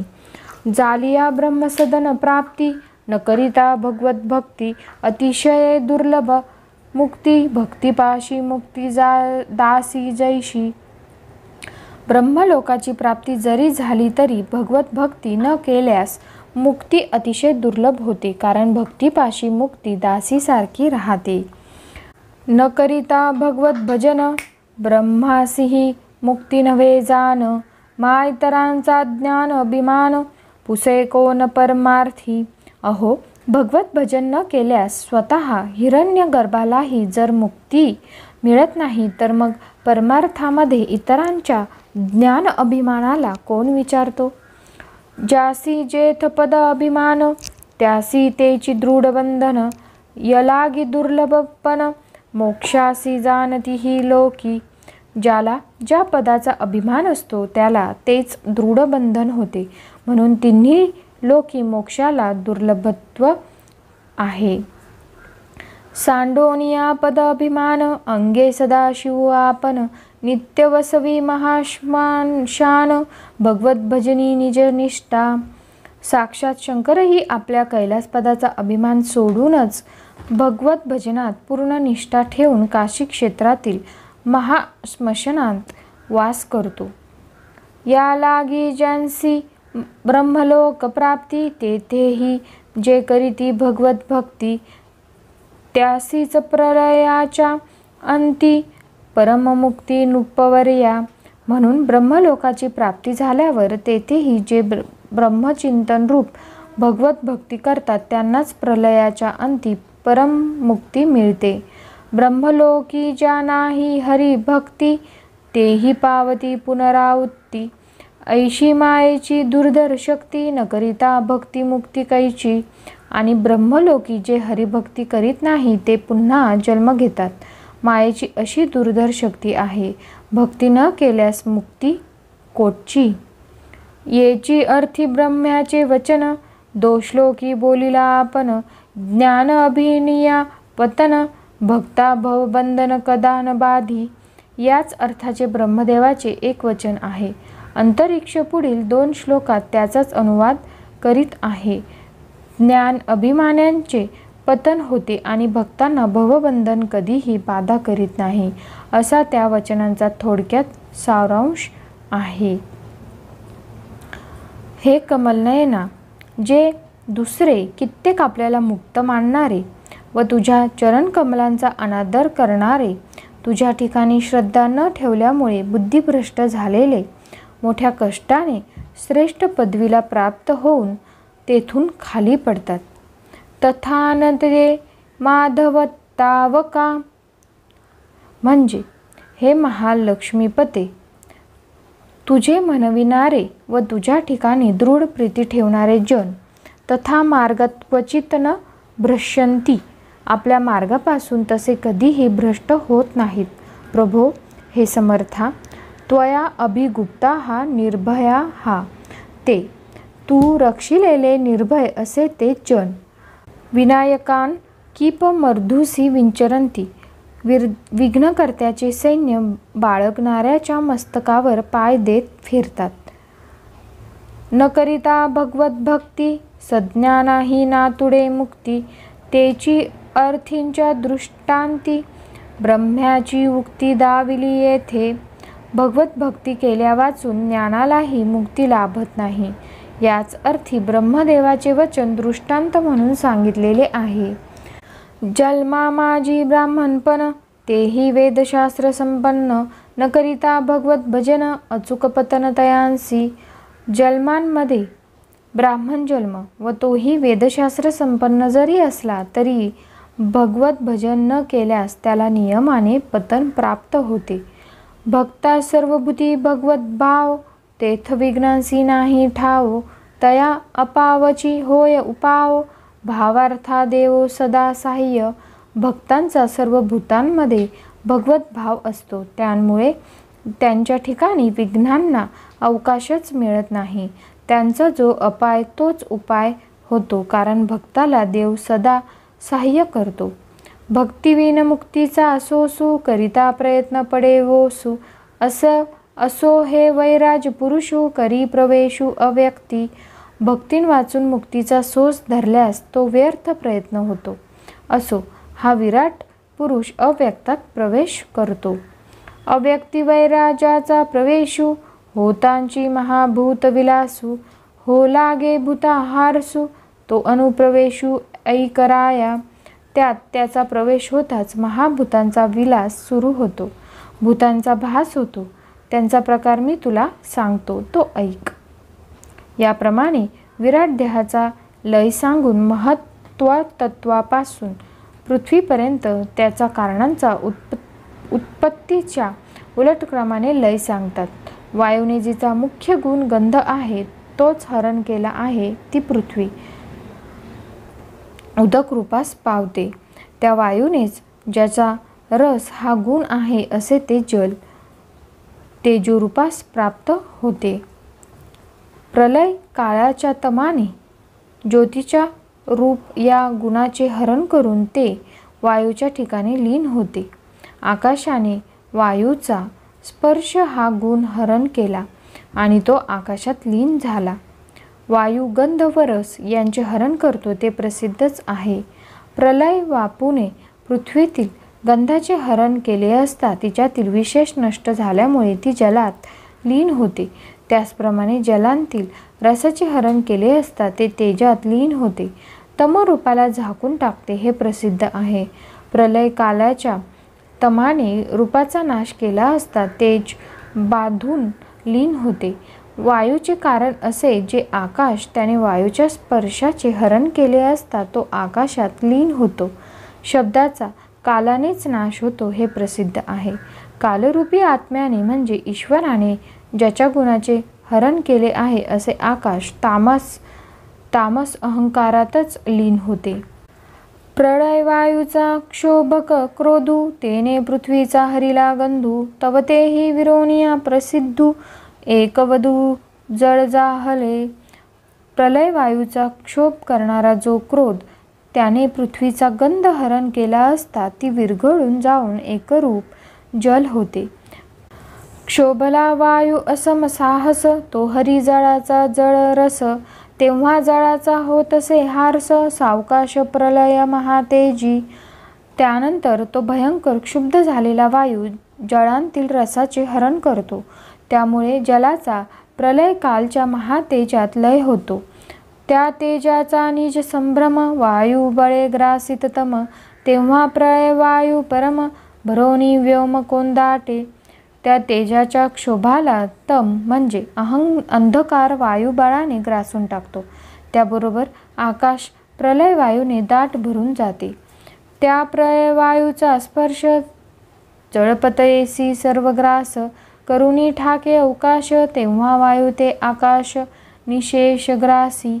त्याच्या स्पर्शाला व चपलतेला अवकाश ग्रासून सोडतो. त्यामुळे वायूचाही आकाशात निशेष लय होतो. कालात्मा परमेश्वराने आकाशाचा हरीचा शब्दगुण हरण करीत लीन झाला, अहंकारामध्ये लीन झाला.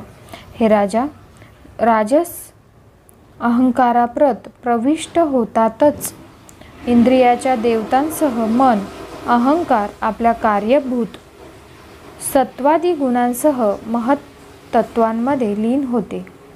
इंद्रिये व बुद्धी राजस अहंकारात व मनवैकारात, देवांसह सात्विक अहंकारात लीन होते. याप्रमाणे आपल्या त्रिविध कार्यासह अहंकार महत्तत्वांमध्ये लीन होतो आणि शेवटी तो महार आत्माही प्रकृतीमध्ये लीन होतो असे समजावे. आकाशाचा जो शब्दगुण तो प्रळय काळू गिळी संपूर्ण, तव क्षोभला तामसा अभिमान तो करी प्राशन गगनाचे. आकाशाच्या शब्दगुणाला प्रलय काल संबंध गिळून टाकतो. इतक्यात तामस अभिमान क्षुब्ध होतो, तो आकाशाला ग्रासतो. दश इंद्रियांचा गोंधळा राजसा अभिमानी रिघाला, चित्तचतुष्टयाचा मेळा तोही प्रवेशला सात्विका अभिमानी. 10 इंद्रियांचा गोंधळ राजस अभिमानात शिरतो. चित्त चतुष्टयाचा मेळा सात्विक अभिमानात प्रवेश करतो. इंद्रिय अधिष्ठाती दैवते तीही मिळून या समस्ते, प्रविशली सात्विका ते जाण निश्चिते नूपनाथा. इंद्रियांच्या ज्या अधिष्ठातृ देवता त्याही सर्व मिळून सात्विक अहंकारात लीन होतात असे तू निश्चयाने जाण. ते तिन्ही अहंकार त्रिगुणेसी प्रवेशती महत्त्वासी मिळे मायेसी, जेवी कन्या संततीसी माहेराये. हे तिन्ही अहंकार त्रिगुणांसह महत्तत्वांत प्रवेश करतात. ज्याप्रमाणे कन्या बाळंतपणास माहेरी येते त्याप्रमाणे महत्तत्व मायेला मिळते. जेवी कुकडींची पिली कुकडी पांखा तळी घाली, मग ते स्वय दिसे एकली देवी माया उरली कल्पांती. ज्याप्रमाणे कोंबडी आपल्या पिल्लांना पंखाखाली लपवून ठेवते आणि मग ती स्वतःच एकटीच दिसते, त्याप्रमाणे कल्पांती माया एकटीच उरते. याप्रमाणे उत्पत्ती, स्थिती आणि प्रलय यासाठी 3 भागांनी माया दाखविली. खरोखर ती त्रिगुणात्मिका माया मिथ्या रूपाने भासते. जेवी लेकुरे खेळता खेळासी, दिवसा म्हणती जाहली निशी, देवीची पूर्ण स्वरूपा पाशी, देखती मायेसी त्रिविध कल्पता. ज्याप्रमाणे मुले खेळत असता दिवसाला रात्र झाली असे म्हणतात, त्याचप्रमाणे पूर्ण स्वरूपामध्ये अज्ञ लोक मायेची त्रिविध कल्पना करतात. भगवंताची ही त्रिगुणात्मिका माया आम्ही सांगितली. आता आणखी काय ऐकण्याची इच्छा आहे?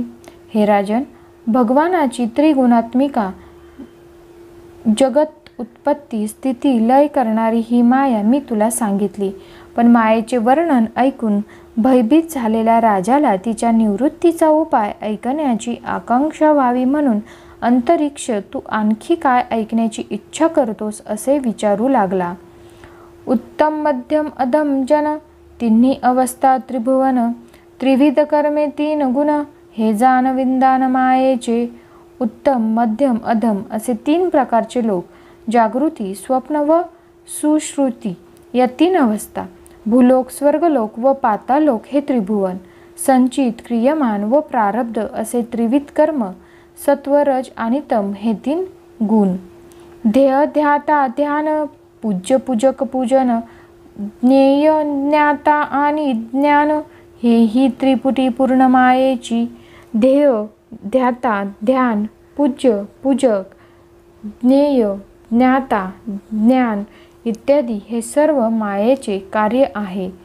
दृश्यद्रष्टा आणि दर्शन, कर्मकर्ता क्रियाचरण, भोग्य भोक्ता भोजन हे त्रिपुटी पूर्ण मायेची. दृश्यद्रष्टा दर्शन, कर्म कर्ता, क्रियाचरण, भोग्य भोक्ता, भोजन इत्यादी हे सर्व मायेचे कार्य आहे. शब्द श्रोता आणि श्रवण, ग्रेय घ्राता आणि घ्राण, रस रसना रसस्वादन हे त्रिपुटी जाण मायेची. शब्द श्रोता श्रवण ग्रेय घ्राता घ्राण, रस रसना रसस्वादन इत्यादी हे सर्व मायेचे कार्य आहे. करक्रिया आणि कर्ता, चरण चाल चालता, बोलणे बोलता हे त्रिविध अवस्था मायेची. कर क्रिया करता, चरण चाल चालणे, बोलणे बोलता इत्यादी हे सर्व मायेचे कार्य आहे. अहम सोहम जड मूढता, साधक साधन साध्यता, देवी देव परिवार देवता हेही त्रिविध मायेची. अहम सोहम जड मूढता, साधक साधन साध्यता, देवी देव परिवार देवता. देह देही देह अभिमान, भव भय भव बंधन, मुक्त मुमुक्षु अज्ञान हेही विंदान मायेचे. सुख दुःख जडत्व पूर्ण, आधी समाधी व्युत्थान, उत्पत्ती स्थिती निधन इही लक्षणी संपूर्ण माया विलसे. देह देही देह अभिमान इत्यादी सुख दुःख जडत्व वगैरे या सर्व लक्षणांनी माया विकास पावते. नभी निळिमा पूर्ण भासे, शेखी निळिमे चालेशही नसे, तेवी स्वरूपी माया आभासे, मिथ्यावेशे माईक. आकाशात सर्व ठिकाणी नीलत्वाचा भास होतो, पण प्रमाणाने विचार करू लागले असता तेथे त्याचा लेशही नसतो. त्याचप्रमाणे आत्मस्वरूपामध्ये मायेचा आभास होतो, पण ती मिथ्या आहे. जेवी प्रत्यक्ष दिसे मृगजळ, परी ते निधाघची केवळ, तेवी स्वरूपी माया प्रबळ, मुळी निर्मूळ आभासे. मृगजल प्रत्यक्ष दिसते, पण ते रखरखीत ऊन असते. तशीच स्वरूपात प्रबळ माया दिसते, पण ती वस्तुतः निर्मूळ असते. हे मिथ्या माया कल्पना वशे, प्रबळ बळे भासली दिसे, नासू जाता नाशिजे ऐसे, सत्यत्वे नसे निजांग. ही मिथ्या माया कल्पनावशात अतिशय बलाढ्य आहे असा भास होतो, म्हणून तिचा नाश करावयास जो जावे तो तिच्यामध्ये सत्यत्वाने काहीच नसते. नावरूपाची आभडसे, ब्रह्मादिक केले पिसे, मिथ्या त्रिपुटी विन्यासे, ज्या बांधिले दिसे त्रिलोक्य. तिने नामरूपाच्या भपक्याने ब्रह्मादिकांना वेड लाविले आहे. मिथ्या त्रिपुटीच्या रचनेने तिने त्रिलोक्य उभारलेले आहे असे दिसते. जेवी रूपासवे दिसे छाया, नाशिता नातुडे नाशवया, तेवी स्वरूपी मिथ्या माया, अतिदुर्जया देवांसी. जशी दीपाबरोबर सावली दिसावी, पण तिचा नाश करू म्हटले तर ती हाती लागत नाही, तशीच ही स्वरूपी मिथ्या माया आहे, ती देवांना अतिशय दुर्जय आहे. जेवी देहासवे मिथ्या छाया, तेवी ब्रह्मी मिथ्या माया, कल्पनायोगे वाढली वाया, या लागी अजया वेदशास्त्रे म्हणती. जशी देहाची छाया तशीच ब्रह्मांतील मिथ्या माया, ती कल्पनेने वृथा वाढली आहे, म्हणूनच वेदशास्त्रे तिला अजया अजिंक्य म्हणतात. राया कल्पना वाढे जे ठाई, तेची मायेचे दृढ मूळ पाही, जो निर्विकल्पनीच देही, त्यासी माया नाही तिही लोकी. हे राजा, जेथे कल्पना वाढते तेथेच मायेचे दृढ मूळ आहे असे तू समज. जो स्वतःच्या देहाविषयी निर्विकल्प आस्थाशून्य असतो त्याला या त्रिभुवनात माया कोठेच दिसत नाही. कल्पिती कल्पना जे राया, तेची जाण मुख्य माया, आणि रूपके सांगावया, नातुडे माया निरूपणी.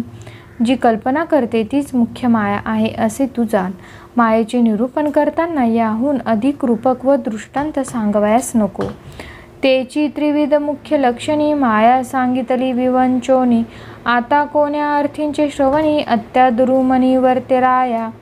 हे जनका, याप्रमाणे मी तुला मायेचे त्रिविधत्व मुख्य लक्षणांनी वर्णन करून सांगितले. आता आणखी तुला काय ऐकण्याची इच्छा आहे? माया दुस्तर दारुण ऐकुनी ऋत्विज ब्राह्मण थरालले सभाजन, राजाही पूर्ण विस्मित झाला.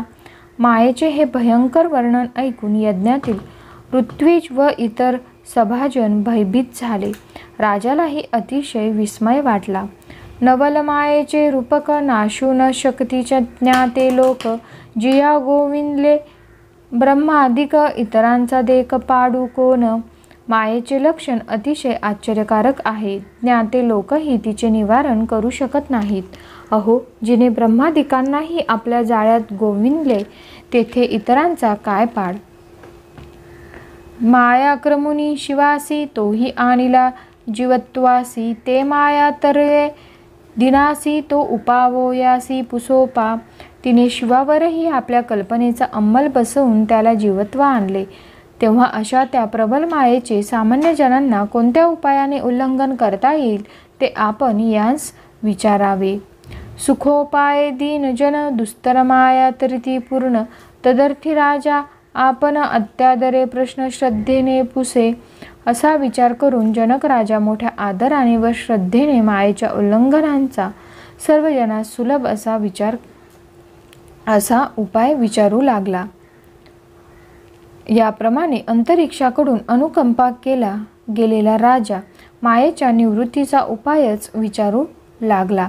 ज्याचे अंतकरण स्वाधीन झालेले नाही अशा पुरुषांना तरुण जाण्यास कठीण अशा ईश्वरी मायेला, ज्यांची स्थूल म्हणजे शरीराच्या ठिकाणी धी म्हणजे अहमबुद्धी आहे अशांना ज्या योगे सहज तरुण जातील ते सांगावे.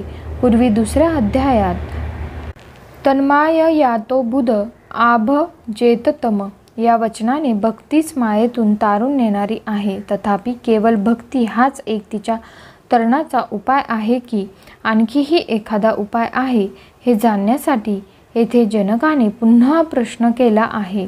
एकूण शरीरच मी अशी ज्यांची दृढ भावना असते ते ईश्वराच्या या दुस्तर मायेला अनायासाने कसे तरून जातात ते मला सांगा. अतिदुस्तर हरीची माया ऐकोनी हासे आले राया लटकीच परिदेह अभिमानिया बाधावया दृढ जाहली. हरीची माया अशी अतिदुस्तर आहे हे ऐकून राजाला हसू आले. अहो, ती लटकीच असूनही देह अभिमानी पुरुषांना दृढबद्ध करावयास तयार झाली. माया दुस्तर शास्त्र प्रसिद्धी तेथ बाळे भोळे स्थूळ बुद्धी सुखे तर ती कोणे विधी तो सांग त्रिशुद्धी उपावो. माया अतिशय दुस्तर आहे अशी शास्त्र प्रसिद्धी आहे, पण स्थूल बुद्धी भाळे भोळे लोकही अनासायासाने तिचे उल्लंघन करू शकतील असा उपाय मला सांगा. ज्यासी वश्य नाही निजमन ना आणि भवाब्दी तरावया भावपूर्ण ऐसे भोळे भाविक जन त्यांसी माया तरण सुगम सांगा. त्यांचे मन तर त्यांच्या स्वाधीन नाही, पण भवसागर तरून जाण्याची तीव्र इच्छा अशा भोळ्या भाविक जनांसाठी माया तरणाचा सुगम उपाय सांगा. मागा कवी बोलिला संकलिती तन्मायया तो बुध आभजेती गुरुब्रह्म अभेदस्थिती करिता भक्ती माया तरीजे. पूर्वी कवी महर्षींनी तन्मायया इत्यादी लोकार्थात गुरु व ब्रह्म यांची अभेदाने भक्ती केली असता मायेचे उल्लंघन करता येते असे थोडक्यात सांगितले आहे. ते भक्तीचे स्पष्ट लक्षण विशद हो आवया श्रवण पुढती मायेचे तरण पुसावया कारण मुख्य हेची. यास्तव त्या भक्तीचे लक्षण स्पष्टपणे श्रवण करण्यासाठी मी हे आपणास विचारित आहे. कवीने जे पूर्वी सांगितले होते ते माझ्या या प्रश्नाचे मुख्य कारण आहे. तो माया तरुणोपाय विधी सुगम सांगावया त्रिशुद्धी अंतरिक्षा धाका कुटा सुबुद्धी प्रबुद्ध प्रज्ञानिधी बोलता जाहला. राजाचा हा प्रश्न ऐकून अंतरिक्षाचा अतिशय बुद्धिमान कनिष्ठ भ्राता प्रबुद्ध मायातरणाचा सुलभ उपाय त्याला सांगू लागला. श्री प्रबुद्ध उवाच. दुःखाच्या नाशाकरिता व सुखाच्या प्राप्तीकरता कर्मानी आरंभमानांना म्हणजेच कर्मे वा उद्योग आरंभणाऱ्या व दाम्पत्य जीवन अनुसरणाऱ्या मनुष्यांना फलाचा विपर्यास म्हणजे विचारांच्या उलट फलप्राप्ती होते ती पहावी. दुःखाचा प्रतिकार व सुखाची प्राप्ती यांसाठी विविध कर्माचा आरंभ करणाऱ्या व पती पत्नी इत्यादी भावाने परस्पर संबद्ध होऊन प्रवृत्त होणाऱ्या मनुष्यांचा फळाचा विपर्यास कसा होतो याचा विचार अवश्य करावा. मुख्य मायेचे तरण प्रबुद्धीची जाणे पूर्ण प्रबुद्ध जाहलिया आपण मायेचे विंदान न तरता तरती. मुख्य मायेच्या तरणाचा उपाय पूर्ण ज्ञानीच जाणतो. स्वतः ज्ञानी झाल्यावर मायेचे उल्लंघन करण्यास फार कष्ट करावे लागत नाही. मनी विषयांचा छंदू तो केवळ महाबाधू, विषय त्यागी तो प्रबुद्धू, तोची विषदू भावो ऐका. मनात विषयांचा नाद असणे हा फारच मोठा प्रतिबंध आहे. तो विषयांचा त्याग करतो तोच ज्ञानी होय. आता हाच आशय अधिक विशद करून सांगतो. विषयी लोभले अत्यंत मन, तेथ नव्हता वैराग्यपूर्ण. कदा नव्हे मायेचे तरण, वैराग्यार्थ जाणन विषय निंदी. विषयासक्त मनामध्ये वैराग्य व ज्ञान यांचा उदय कधीही होत नाही. वैराग्यासाठी शास्त्रे व ज्ञानी पुरुष विषयाची अशी निंदा करतात.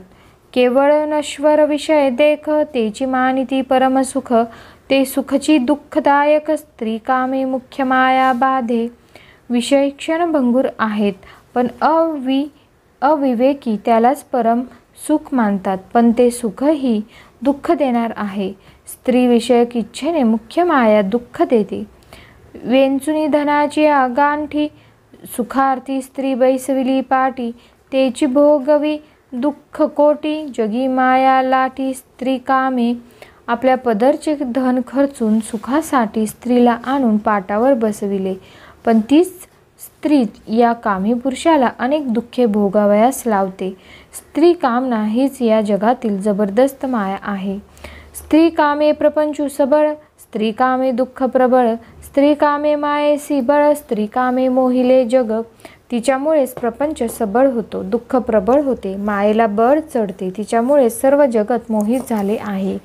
आवडी स्त्री बैसविता पाटी, ते प्रपंचाच्या वाढवी कोटी. महामोहाच्या पाडुनी गांठी, दुःख सागरी लोटी. स्त्री कामू स्त्रीला मोठ्या आवडीने गृहदेवता करून पाटावर बसविले असता ती प्रपंचाच्या कोटी वाढविते, आणि स्त्री काम महामोहाच्या गाठी मारून पुरुषाला दुःख सागरात लोटीते. जे नवमासवा आहे उदरात, ते माता करुणी अनाप्त. स्त्रियेसी मानती अति आप्त, ऐशी माया समर्थ स्त्री कामे. जी माता 9 महिने आपल्या उदरात वाहते तिला दूर करून मूळ स्त्रीला परम आप्त मानतात. स्त्री कामाने माया अशी समर्थ झाली आहे. जे तोंडीचे पोटीचे खाववीत, जे सदा सोशी नरक मूत. ते मातेहुनी स्त्री आप्त, जाहली जगात माया मोहे. जी आई आपल्या तोंडातील व पोटातील घास काढून त्याला खाऊ घालते व बाळपणी त्याच्या मलमूत्रांचे लेप सहन करते, तिच्याहूनही स्त्री या जगात मायामोहाने आप्त झाली आहे. स्त्रिया मेळविता असंख्य मिळती, परी माता न मिळे त्रिजगती. ऐसे जे सज्ञान जाणती, तेही आप्त मानिती स्त्री येते. स्त्रिया मिळवू लागल्यास असंख्य मिळतील, पण माता त्रिभुवनात एकही मिळणार नाही, असे जे ज्ञानी जाणतात तेही स्त्रीला परम आप्त मानतात. माते ते भजता भुक्तिमुक्ती, स्त्रिये ते भजता नरक प्राप्ती. ऐसे जे शास्त्रज्ञ जाणती, तेही माता उपेक्षिती स्त्री कामे. मातेची सेवा केल्यास ऐहिक सुख व मोक्ष ही दोन्ही मिळतात, आणि स्त्रीचे भजन केल्यास नरक प्राप्त होतो, असे जाणणारे शास्त्रज्ञ सुद्धा स्त्रीच्या नादाने मातेची उपेक्षा करतात. एवं स्त्री कामाची या व्याप्ती, माया व्यापली त्रिजगती. सज्ञानही पाडले भ्रांती, स्त्री कामशक्ती महामाया. याप्रमाणे स्त्री कामाच्या व्याप्तीने माया त्रिभुवनास व्यापून राहिली आहे. सज्ञानही भ्रांतीत पडले आहेत. खरोखर स्त्री विषयासक्ती हीच महामाया आहे. मानुनी विषयांचे सुख, काम्यकर्म करिता देख. तेने अतिदुःखी होती लोक, दुःखदायक काम्यकर्म. विषयांचे सुख मानून काम्यकर्म केल्यास लोक अतिदुःखी होतात. यास्तव काम्यकर्म दुःखदायक आहे. कामिनी कामे गृहासक्ती, प्राणी प्राणांते स्वयेशी नविती. त्या श्रमाची निदान स्थिती, सांगेन तुझ प्रति राजाधिराजा. स्त्रीच्या इच्छेने गृहावरील आसक्ती वाढून प्राणी स्वतः मरेपर्यंत शीण भोगतात. हे राजा, मी तुला त्या श्रमाचे निदान सांगतो. निर्मळ जळे भीती धुता, जळाचीच नासे निर्मळता. हात माखाती धुतले म्हणता, भिंतीही तत्वता निदळ केली. स्वच्छ पाण्याने भिंत धुवू लागल्यास जलाचीच निर्मलता नाहीशी होते. हातही चिखलाने माखतात आणि भिंतीवरील माती गेल्यामुळे त्याही निर्मळ होतात. तेवी विषयांचेनी सुखे सुख न पावतीच ब्रह्मादिक विषयीचा जे मानित हरिक ते परममूर्ख पशुदेही. त्याचप्रमाणे विषयांच्या सुखाने ब्रह्मादिकही सुखी होत नाहीत, पण अशा विषयांचा जे हर्ष मानतात ते परम मूर्ख नराकार पशुच होय. त्याचप्रमाणे कर्माने संपादन केलेलेही द्रव्यादी पदार्थ सुखाचे हेतू होत नाही असे पहावे हे सांगतो. निरंतर दुःखच देणाऱ्या व मिळवण्यास कठीण अशा आत्ममृत्यूंना आपल्या मृत्यूरूप द्रव्याने मिळविलेल्या चंचल अशा गृह अपत्य आप्त पशु यांत काय सुख आहे बरे. सतत दुःख देणाऱ्या दुर्लभ व आपल्या मृत्यूरूप वित्ताने व मोठ्या कष्टाने संपादन केलेल्या अनित्य गृहादिकांनी आपले कोणतेही अभिष्ट साधणार नाही असा सतत विचार करावा. तरी दिवसू निज निकटे मरणेसी घेता झटे कवडीची प्राप्ती न भेटे प्राणांतक कष्टे द्रव्य जोडे. अहोरात्र स्वतःच्या आवडीने मरे तो मेहनत करूनही कवडीची प्राप्ती होत नाही, तथापि तो प्राणांत कष्ट करून कसे बसे धन जोडतो. एवं कष्टले जोडले धन ते महादुःखाचे जन्मस्थान अर्थ अनर्थाचे अधिष्ठान निजात्म मरण निजमूळ. पण याप्रमाणे मोठ्या कष्ट मिळवलेले ही धन महादुःखाला कारण होते. ते अनर्थाचे मूळ आहे, स्वतःच्या नाशाला स्वतःच धाडलेले मूळ आहे. द्रव्य नसता उपाय शिनवी जाहलिया संरक्षणी आधी लावी रात्री दिवस हृदयरोग जीवी अविश्वासे नांदवी धन लोभू. द्रव्य नसले म्हणजे अनेक उपायांनी हा आपल्याला शिनवितो. ते मिळाले म्हणजे त्याला त्याच्या रक्षणाची भयंकर चिंता लागते. त्याच्या जीवाला अहोरात्र हृदयरोग लागतो. धनलोभ त्याला अविश्वासानेच नांदवितो. मायबापांशी चोरी करवी स्त्री पुत्रांशी कलहो लावी सुरुहांते दुरी दुरावी हे द्रव्याची पदवी स्वाभाविक. आई बापापासून चोरून ठेवणे, स्त्री पुत्रात कलह लाविणे आणि परममित्रांसही दूर सारणे हा द्रव्याचा स्वाभाविक धर्म आहे. द्रव्यापाशी अधिव्याधी द्रव्यापाशी दुष्टबुद्धी द्रव्यापाशी सलोभ क्रोधी सत्यनिरवधी द्रव्यापाशी अतिविकल्प द्रव्यापाशी वसे पाप द्रव्यापाशी अतिसंताप पूर्ण दुःखरूपते द्रव्य. द्रव्यापाशी आधी व्याधी दुष्ट बुद्धी लोभ क्रोध व परमावधीचे असत्य अतिविकल्प पाप व अतिसंताप हे दोष नित्य राहतात. त्यामुळे द्रव्य सर्वथा दुःखरूप आहे. हे दान त्यागिता फळ गोमटे लोभिया नरकाने हटे तटे द्रव्य ऐसे गाव ओखटे आनन भेटे तीही लोकी. दानाकडे त्याचा विनियोग केल्यास त्यापासून पुण्य लागते, पण लोभ्यांना ते बळजबरीने दुःखात लोटते. यास्तव हे जनका द्रव्यासारखी वाईट वस्तू या त्रिभुवनात दुसरी नाही. श्री एकनाथी भागवतमध्ये अध्याय 3 जो आहे त्यामध्ये 800 ते 900 अशा टोटल सगळ्या ओव्या आहेत. तर एकाच व्हिडिओमध्ये मला त्या सगळ्या ओव्या घेता येणार नाही, त्यामुळे मी एका व्हिडिओचे म्हणजे एका अध्यायाचे 4 पार्ट करत आहे. तर एका पार्टमध्ये 200 ते 300 ओव्या येतील, असे 4-5 व्हिडिओ होतील अध्याय 3चे. तर तुम्ही नक्की ऐका आणि मी प्लेलिस्टमध्ये सुद्धा अशाच क्रमाने ते ॲड करत जाईल. तर याची सर्वांनी नोंद घ्यावी. तसेच तुम्हाला व्हिडिओ आवडला असेल तर लाईक करायला विसरू नका आणि पुढील अध्याय ऐकण्यासाठी पुढील व्हिडिओ ऐकण्यासाठी आपल्या ह्या चॅनलला नक्की सबस्क्राईब करा. तसेच बेल बटनवरती क्लिक करा जेणेकरून तुम्हाला त्याचे नोटिफिकेशन लगेचच मिळेल. तर मग चला भेटूया पुढील व्हिडिओमध्ये. तोपर्यंत रामकृष्ण हरी.